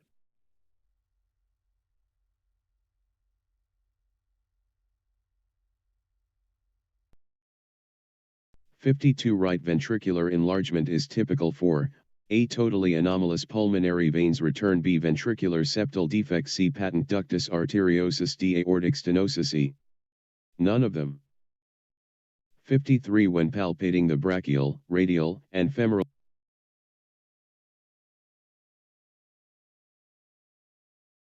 Femoral pulses of a neonate. You have noted a difference in pulse amplitude between the femoral and radial pulses bilaterally. This difference suggests A. Patent ductus arteriosus, B. coarctation of the aorta, C. left to right shunting in the heart, D. diminished cardiac output, E. aortic regurgitation. B. Ventricular septal defect. Explanation: ventricular septal defect, VSD. A VSD allows blood to flow from the left ventricle to the right ventricle due to the pressure difference, leading to increased volume in the right ventricle and pulmonary circulation. Over time, this can cause right ventricular hypertrophy or enlargement as the right ventricle works harder to handle the extra volume. Rationale for other options. A. Totally anomalous pulmonary venous return, TAP-VR. This condition involves the pulmonary veins connecting to the right atrium or its tributaries instead of the left atrium. It primarily affects the atria and can lead to right atrial enlargement, but is not specifically known for causing isolated right ventricular enlargement. C. Patent ductus arteriosus, PDA. PDA allows blood to flow from the aorta to the pulmonary artery, increasing flow through the lungs and back to the left side of the heart. This can lead to left heart enlargement rather than isolated right ventricular enlargement. D. Aortic stenosis. This condition involves narrowing of the aortic valve, which primarily places pressure on the left ventricle, potentially leading to left ventricular hypertrophy. E. None of them. This option is incorrect, as a ventricular septal defect, B, is indeed associated with right ventricular enlargement due to the reasons explained above.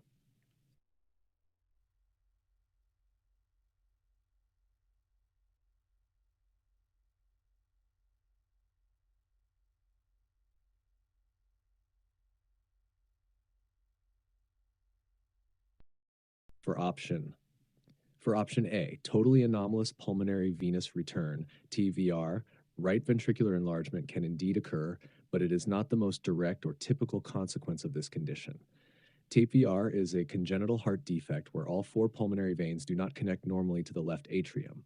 Instead, they drain into the right atrium or a systemic vein, causing mixed oxygenated and deoxygenated blood to enter the right side of the heart and then get pumped to the lungs and the rest of the body.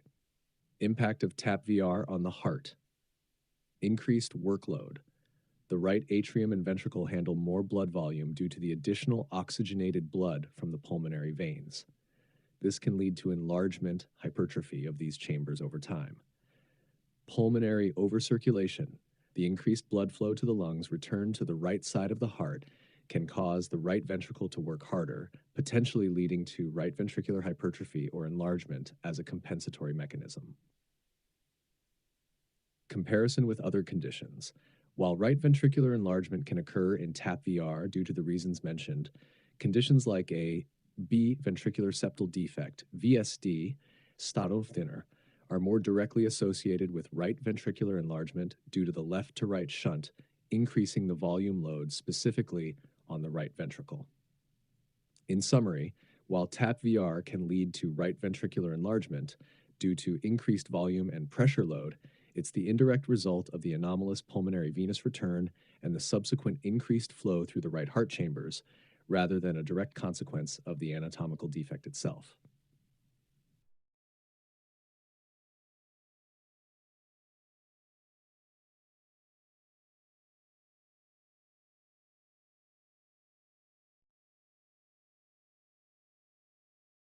Right ventricular enlargement can occur in ventricular septal defect, VSD, but it's not typically associated with it.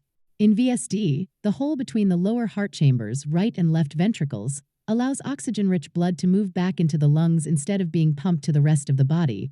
This extra blood being pumped into the lungs forces the heart and lungs to work harder. However, the primary effect of a VSD is usually left ventricular volume overload rather than right ventricular enlargement. So, while right ventricular enlargement can occur in VSD, it's not the typical presentation. Therefore, the answer remains A. Totally anomalous pulmonary veins return, where right ventricular enlargement is more commonly seen due to the increased volume load on the right ventricle. As always, the diagnosis should be confirmed by a healthcare provider.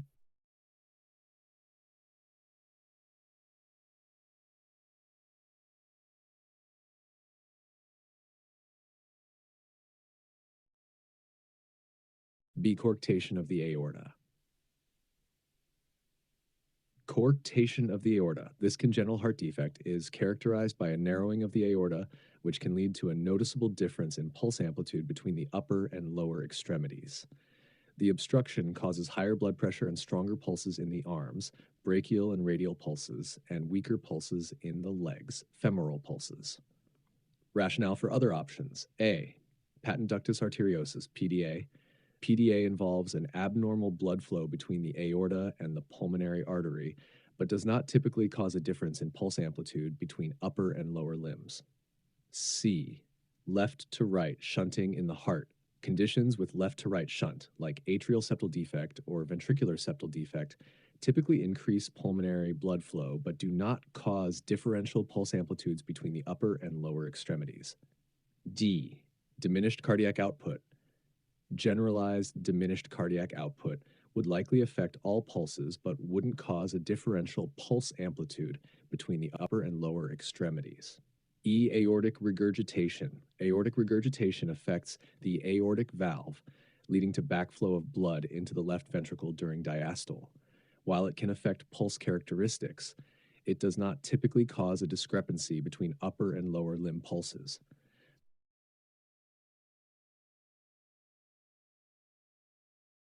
Regurgitation.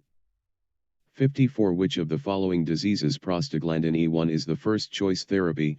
A. Ventricular septal defect, VSD, B. Patent ductus arteriosus, PDA, C. Atrial septal defect, ASD, D. Tricuspid atresia, TA, E. Anomalous origin of the left coronary artery from the pulmonary artery, ALCAPA.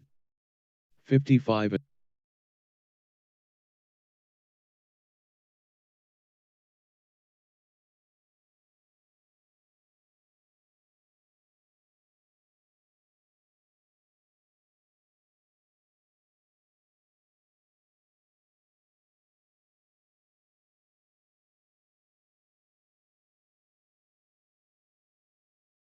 D. Tricuspid atresia. Explanation. Prostaglandin E1, PGE1, is used in the management of certain congenital heart defects where maintaining ductal patency is crucial for survival until further intervention can be performed.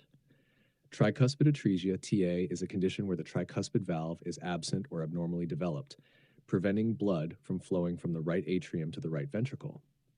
In TA, maintaining a patent ductus arteriosus, PDA, with PGE1 allows for pulmonary blood flow or mixing of oxygenated and deoxygenated blood, which is critical for systemic oxygenation in the absence of a functional right ventricle pathway.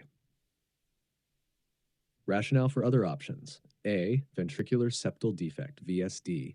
While VSD can lead to significant hemodynamic changes, the use of PGE1 is not typically indicated as the defect itself allows for blood mixing and does not rely on ductal patency for systemic or pulmonary blood flow. B. Patent ductus arteriosus. PGE1 is used to keep the ductus arteriosus open in conditions where it is needed for survival, not typically for treating a patent ductus arteriosus, which is the condition of the ductus remaining open. C. Atrial septal defect, ASD. ASD allows for blood mixing at the atrial level, and its management does not generally involve maintaining ductal patency with PGE1. E. Anomalous origin of the left coronary artery from the pulmonary artery ALCAPA. The management of ALCAPA involves surgical correction to reestablish normal coronary artery circulation, rather than the use of PGE1 to maintain ductal patency.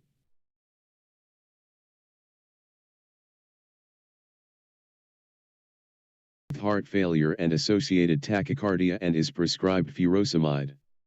Which laboratory test value do you need to closely monitor for this child? A. Sodium, B. Potassium, C. Calcium, D. Magnesium, E. Vitamin D3.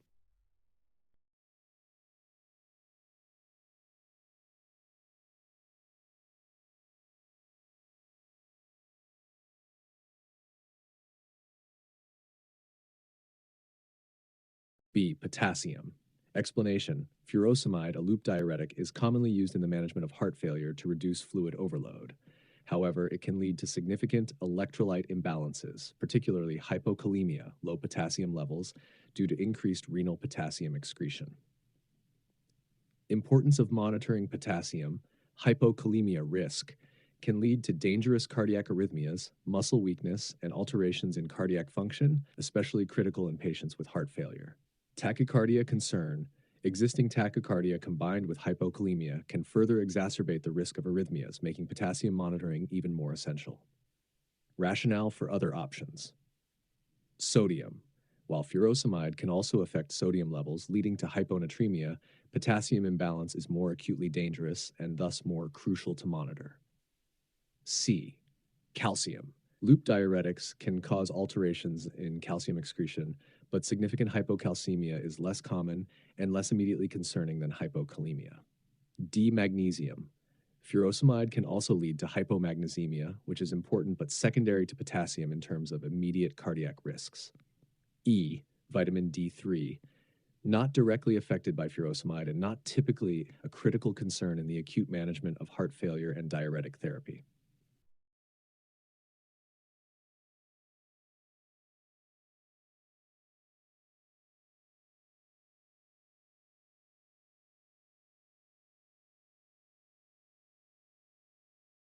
Congenital heart defects is typically the least symptomatic and the most difficult to diagnose based on physical examination.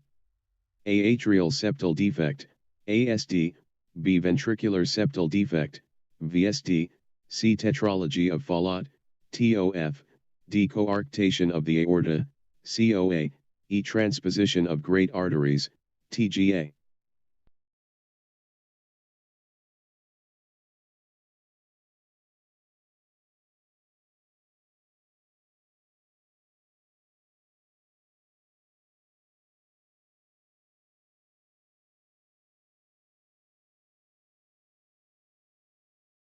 Atrial septal defect. Explanation. Atrial septal defect, ASD, is often considered the least symptomatic and can be the most difficult to diagnose based solely on physical examination among the options provided. Rationale, symptom presentation. ASDs can be relatively asymptomatic, especially in early childhood, as the left to right shunt does not significantly overload the heart or lungs in many cases. Physical examination. The physical findings in ASD, such as a soft systolic murmur or fixed split-second heart sound, can be subtle and easily missed, especially in a noisy or non-ideal examination setting. Comparison with other options. B. Ventricular septal defect. VSD typically presents with a more audible hollow systolic murmur due to the high pressure gradient between the left and right ventricles. C. Tetralogy of Fallot, TOF, has distinct clinical features, including cyanosis and a characteristic murmur, making it more identifiable. D. Coarctation of the aorta can present with notable physical findings like differential blood pressure in the upper and lower limbs and weak or delayed femoral pulses. E. Transposition of the great arteries, TGA, usually presents with significant cyanosis and distress shortly after birth, making it more symptomatic and detectable.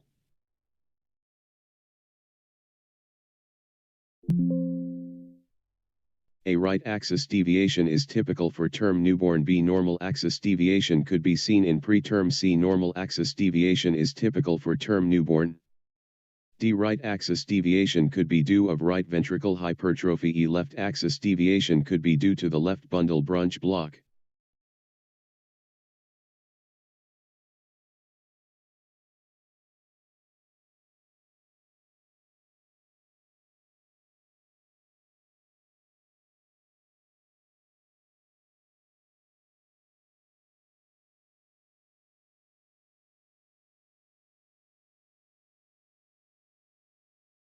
C. Normal axis deviation is typical for term newborn. Right axis deviation in newborns. It's actually common and typical for term newborns to have right axis deviation due to the physiological predominance of the right ventricle at birth. This is because the fetal circulation relies more on the right side of the heart, and the transition to postnatal circulation can take some time to reflect in the cardiac axis moving towards the left. Rationale for other statements. A. Right axis deviation is typical for term newborn. True, as explained above, due to the physiological right ventricular dominance in fetal and early neonatal life. B. Normal axis deviation could be seen in preterm. True, preterm infants can have a range of ECG axis findings, including a normal axis deviation, as the heart's electrical axis aligns more closely with adult patterns earlier in some preterm infants. D. Right axis deviation could be due to right ventricle hypertrophy. True, right ventricular hypertrophy resulting from conditions that impose increased pressure or volume load on the right ventricle can lead to right axis deviation. E. Left axis deviation could be due to left bundle branch block. True, a left bundle branch block, LBBB, affects the normal sequence of ventricular depolarization, leading to a delay in left ventricular activation, which can manifest as left axis deviation on an ECG. Diseases endocarditis prophylaxis is necessary? A. Atrial septal defect. B. Right ventricular outflow tract obstruction after surgical treatment of tetralogy of Fallot. C. Residual ventricular septal defect after surgical treatment with artificial patch use. D. Aortic regurgitation. E. Atrial septal defect 5 years after device closure. 59. The most common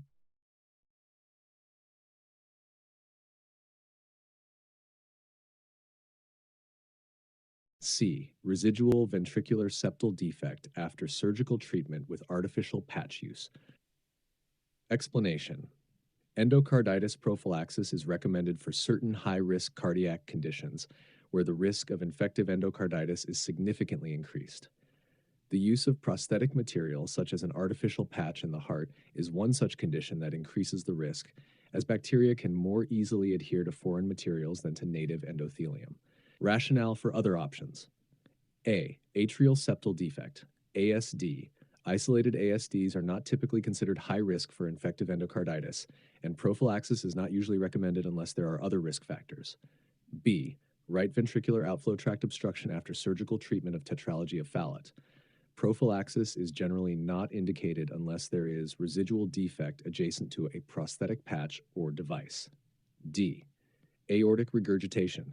On its own, aortic regurgitation is not an indication for endocarditis prophylaxis unless associated with other risk factors like a prosthetic valve. E. Atrial septal defect 5 years after device closure. Current guidelines suggest that routine endocarditis prophylaxis is not required for repaired ASDs, including those closed with a device after a 6-month post-procedure period, assuming there is no residual defect.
Common etiological factors of myocarditis are A. Bacteria, B. Viruses, C. Fungi, D. Protozoa, E. Viruses and bacteria. 60. In what case?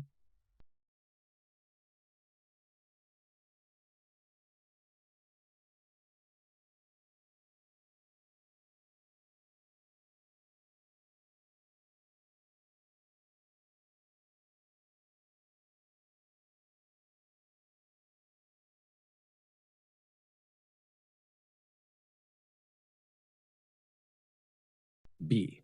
Viruses. Explanations. The most common cause of myocarditis, especially in developed countries.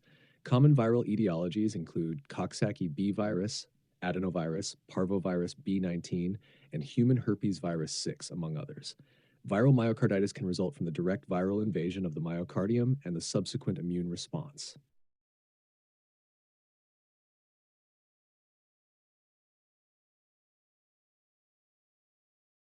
Case a continuous murmur is heard. A. Patent ductus arteriosus, B. Pulmonary stenosis, C. Aortic stenosis, D. Tetralogy of Fallot, E. Atrial septal defect.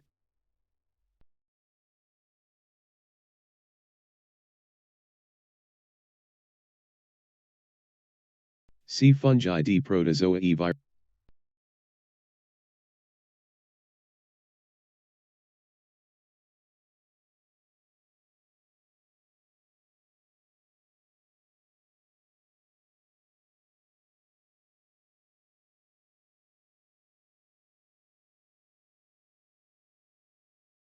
A. Patent ductus arteriosus. Explanation. Patent ductus arteriosus, PDA, characterized by a continuous machinery murmur that spans both systole and diastole. This is due to the continuous flow of blood from the higher pressure aorta to the lower pressure pulmonary artery throughout the cardiac cycle. Rationale for other options. B. Pulmonary stenosis typically presents with a systolic ejection murmur due to obstruction of blood flow from the right ventricle to the pulmonary artery. C. Aortic stenosis, characterized by a systolic ejection murmur heard best at the right upper sternal border due to obstruction of blood flow from the left ventricle to the aorta.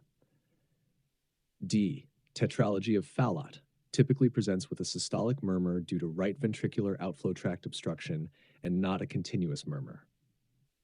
E. Atrial septal defect, generally associated with a systolic ejection murmur due to increased flow across the pulmonary valve, rather than a continuous murmur. Viruses and bacteria. 60. In what case a continuous murmur is heard? A. Patent ductus arteriosus, B. Pulmonary stenosis, C. Aortic stenosis, D. Tetralogy of Fallot, E. Atrial septal defect. 61. Which of the following drugs would you use in LQT, long QT, syndrome? A. Propranolol, B. Captopril, C. Amiodarone, D. Propafenone, E. Flecainide.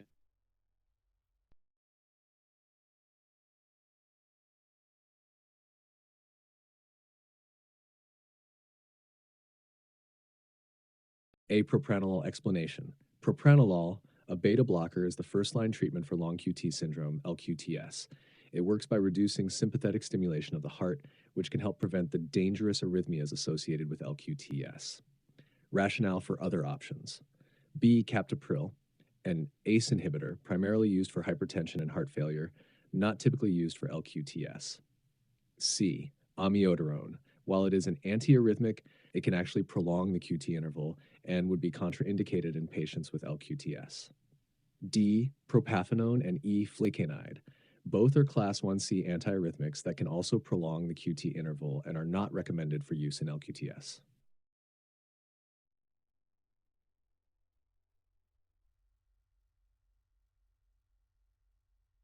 62. Which of the following laboratory tests is useful in the differential diagnosis of chest pain in myocarditis? A. Troponin, B. kinase, creatinine, C. antiproton, D. CRP, uremic acid. 63. Which of the following statements most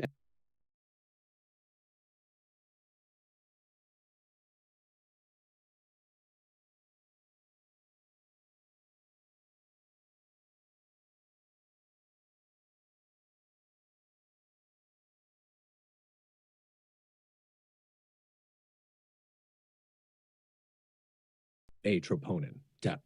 Explanation. Troponin. Elevated levels are indicative of myocardial injury, which is common in myocarditis. Troponin is a sensitive and specific marker for cardiac muscle injury and is useful in distinguishing myocarditis from other causes of chest pain that do not involve direct injury to the cardiac muscle. Rationale for other options. B. Kinase creatinine, creatine kinase. While creatine kinase CK, especially the CKMB fraction, can be elevated in myocardial injury, it is less specific than troponin and can also be elevated in skeletal muscle diseases. C and T, elevated in heart failure, which can be a complication of myocarditis, but it is not as specific for the myocardial injury itself. D, CRP, C-reactive protein, can indicate inflammation, which is present in myocarditis, but is a non-specific marker and can be elevated in a wide range of inflammatory conditions. E, uric acid, not directly related to myocarditis or cardiac injury, more associated with conditions like gout and renal dysfunction.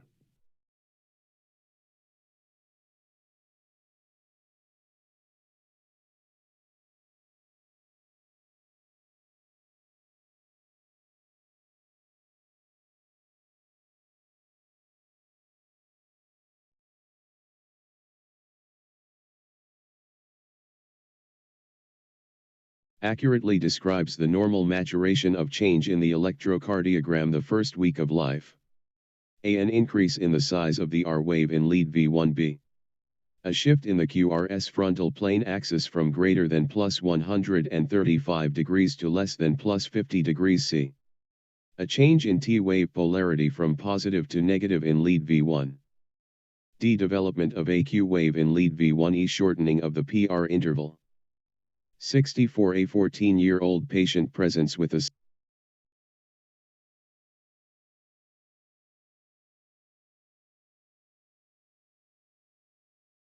C. A change in T wave polarity from positive to negative in lead V1. Explanation. T wave changes. In the first week of life, one of the normal maturation changes in the electrocardiogram, ECG, includes the T wave inversion in the right precordial leads, particularly noticeable in lead V1.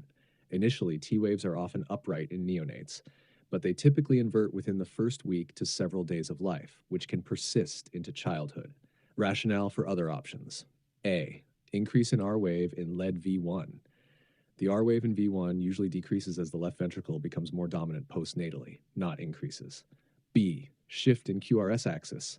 The normal neonatal heart typically has a rightward axis greater than plus 90 degrees due to right ventricular dominance at birth. Over time, as the left ventricle becomes more dominant, the axis shifts leftward, but this transition may take longer than the first week of life. D. Development of Q wave in lead V1. Q waves represent septal depolarization and may not necessarily develop or change significantly in the first week of life. E. Shortening of the PR interval. The PR interval represents the time from the onset of atrial depolarization to the onset of ventricular depolarization. Changes in PR interval length are not typically a characteristic of normal neonatal ECG maturation in the first week of life.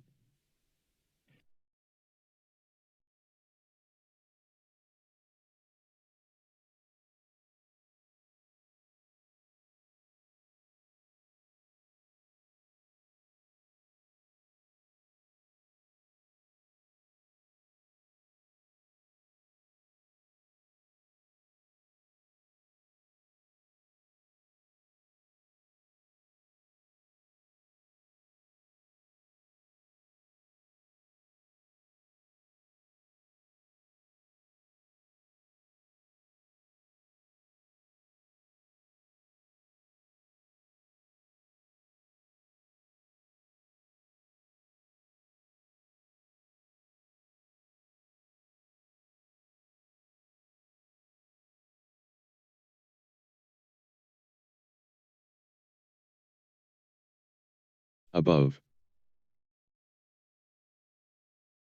Above. 16. What cause of cough should not be considered in differential diagnostics in infants? A. Tracheoesophageal fistula. B. Gastroesophageal reflux disease. C. Whooping cough. D. Psychogenic cough. E. Cystic fibrosis. 17. Symptoms of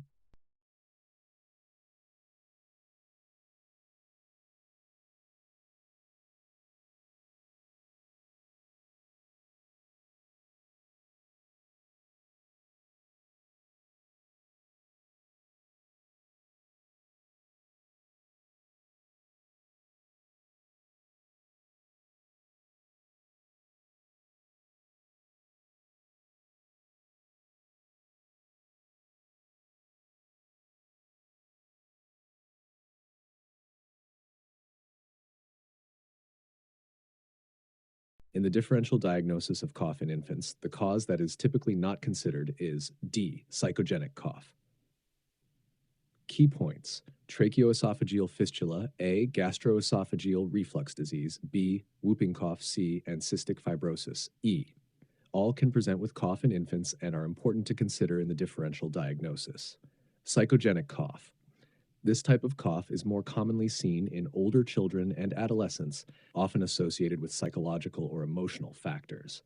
It is unlikely to be a cause of cough in infants who are not psychologically developed enough for such a condition to manifest. High yield points. Infant cough can be caused by a wide range of conditions, from infections like whooping cough to congenital anomalies like tracheoesophageal fistula and chronic diseases like cystic fibrosis or complications from gastroesophageal reflux disease. Diagnostic approach involves a thorough clinical evaluation considering the age of onset, associated symptoms, and clinical context, followed by targeted investigations based on the most likely causes.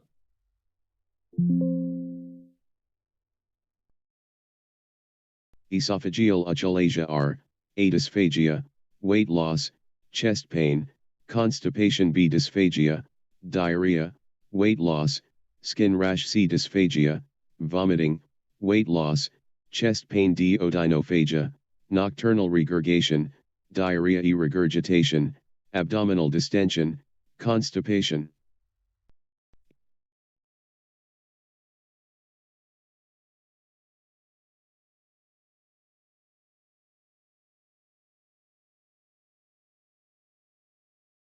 Esophageal achalasia, pathophysiology, degeneration of esophageal myenteric plexus, Auerbach's plexus, leading to impaired relaxation of lower esophageal sphincter, Elias, and loss of esophageal peristalsis. Etiology, idiopathic, autoimmune, genetic predisposition. Clinical presentation, progressive dysphagia, solids then liquids, regurgitation, chest pain, weight loss. Diagnosis, barium swallow, bird beak appearance, esophageal dilation. Manometry, gold standard. Elevated LES pressure, incomplete LES relaxation, absent peristalsis. Endoscopy, rule out malignancy, esophageal dilation without mechanical obstruction. Treatment, pneumatic dilation, stretching LES via balloon. Heller myotomy, surgical incision of LES muscle. POEM, peroral endoscopic myotomy, endoscopic LES myotomy. Botulinum toxin injection, temporarily relaxes LES mainly for high-risk surgical candidates. Pharmacological, nitrates, calcium channel blockers, limited efficacy. Differential diagnosis, GERD, esophageal strictures, esophageal cancer, diffuse esophageal spasm, eosinophilic esophagitis, high yield points, bird beak sign on barium swallow. Manometry reveals elevated LES pressure and absence of peristalsis. Treatment focuses on LES relaxation and reduction of outflow resistance. Pneumatic dilation and Heller myotomy are the most definitive treatments.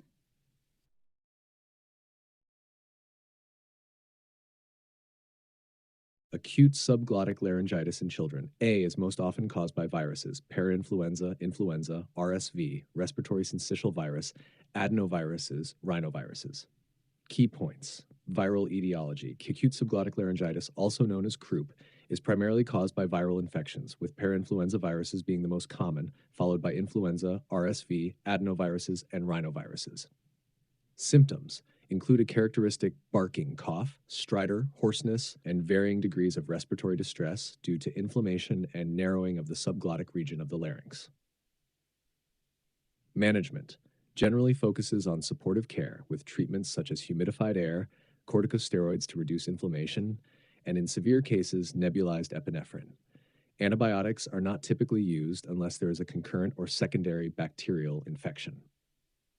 Intubation. While most cases are mild and can be managed at home or with outpatient care, severe cases may require hospitalization and, in rare instances, intubation to secure the airway.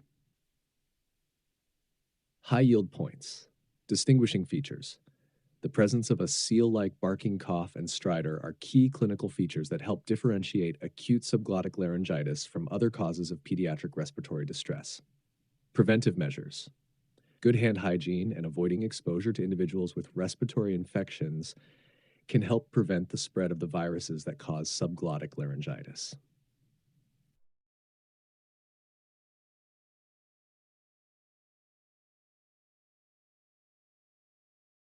Acute subglottic laryngitis, croup, pathophysiology, viral infection leading to inflammation and narrowing of subglottic region of larynx. Etiology, commonly caused by parainfluenza virus, also RSV influenza adenovirus. Clinical presentation, barking cough, inspiratory stridor, hoarseness, respiratory distress, often preceded by symptoms of upper respiratory infection. Diagnosis, clinical diagnosis, based on characteristic symptoms and physical findings. Radiography, steeple sign on anteroposterior neck radiograph, indicating subglottic narrowing. Labs, generally not necessary for diagnosis, may show mild leukocytosis. Treatment, mild cases, humidified air, hydration. Moderate to severe cases, corticosteroids, dexamethasone or budesonide to reduce airway inflammation. Nebulized epinephrine, for significant stridor at rest, reducing edema. Supportive care, oxygen for hypoxia, monitoring for respiratory distress. Differential diagnosis, epiglottitis, bacterial tracheitis, foreign body aspiration, angioedema. High yield points, common in children 6 months to 3 years. Barking cough and inspiratory stridor are hallmark symptoms. Steeple sign on neck radiograph indicative of subglottic narrowing. Corticosteroids are the mainstay of treatment for moderate to severe cases.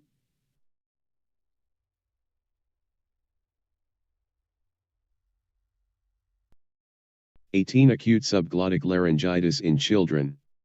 19. Diagnosis of acute pancreatitis in pediatric patients requires at least 2 of the following: A. Abdominal epigastric pain, serum amylase and/or lipase values 3 times upper limits of normal, imaging findings consistent with acute pancreatitis. B. Abdominal pain in lower right quadrant, serum amylase and/or lipase values 3 times upper limits of normal, imaging findings consistent.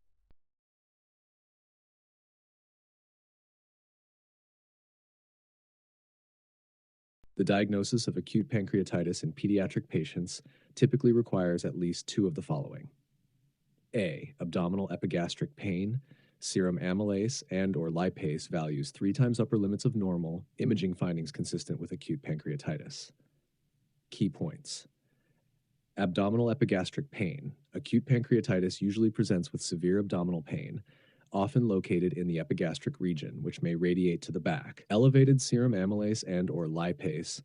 Levels of these pancreatic enzymes in the blood are typically elevated to 3 times the upper limit of normal or more in cases of acute pancreatitis. Imaging findings.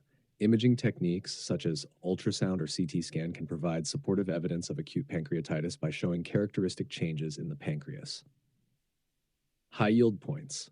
Pediatric acute pancreatitis, while similar to adults, the presentation in children can sometimes be less specific, and the causes can vary, including trauma, infections, metabolic disorders, and congenital anomalies.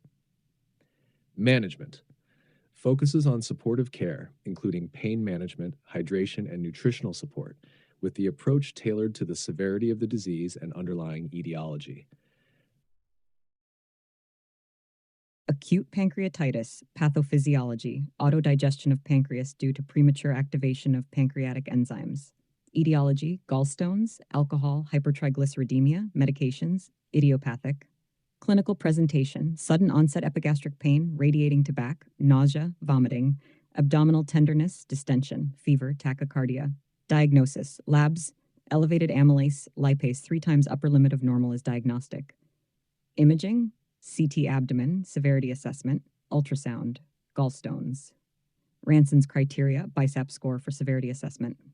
Treatment, fluid resuscitation, aggressive hydration, pain management, analgesics, typically opioids. Nutritional support, oral feeding as tolerated or enteral nutrition if necessary. Address underlying cause, ERCP for gallstone pancreatitis, alcohol cessation. Management of complications, necrotizing pancreatitis may require antibiotics, drainage, or surgery. Differential diagnosis, peptic ulcer disease, cholecystitis, intestinal obstruction, myocardial infarction. High yield points, lipase more specific than amylase for pancreatitis. Gallstones and alcohol are most common causes. Fluid resuscitation is critical in initial management.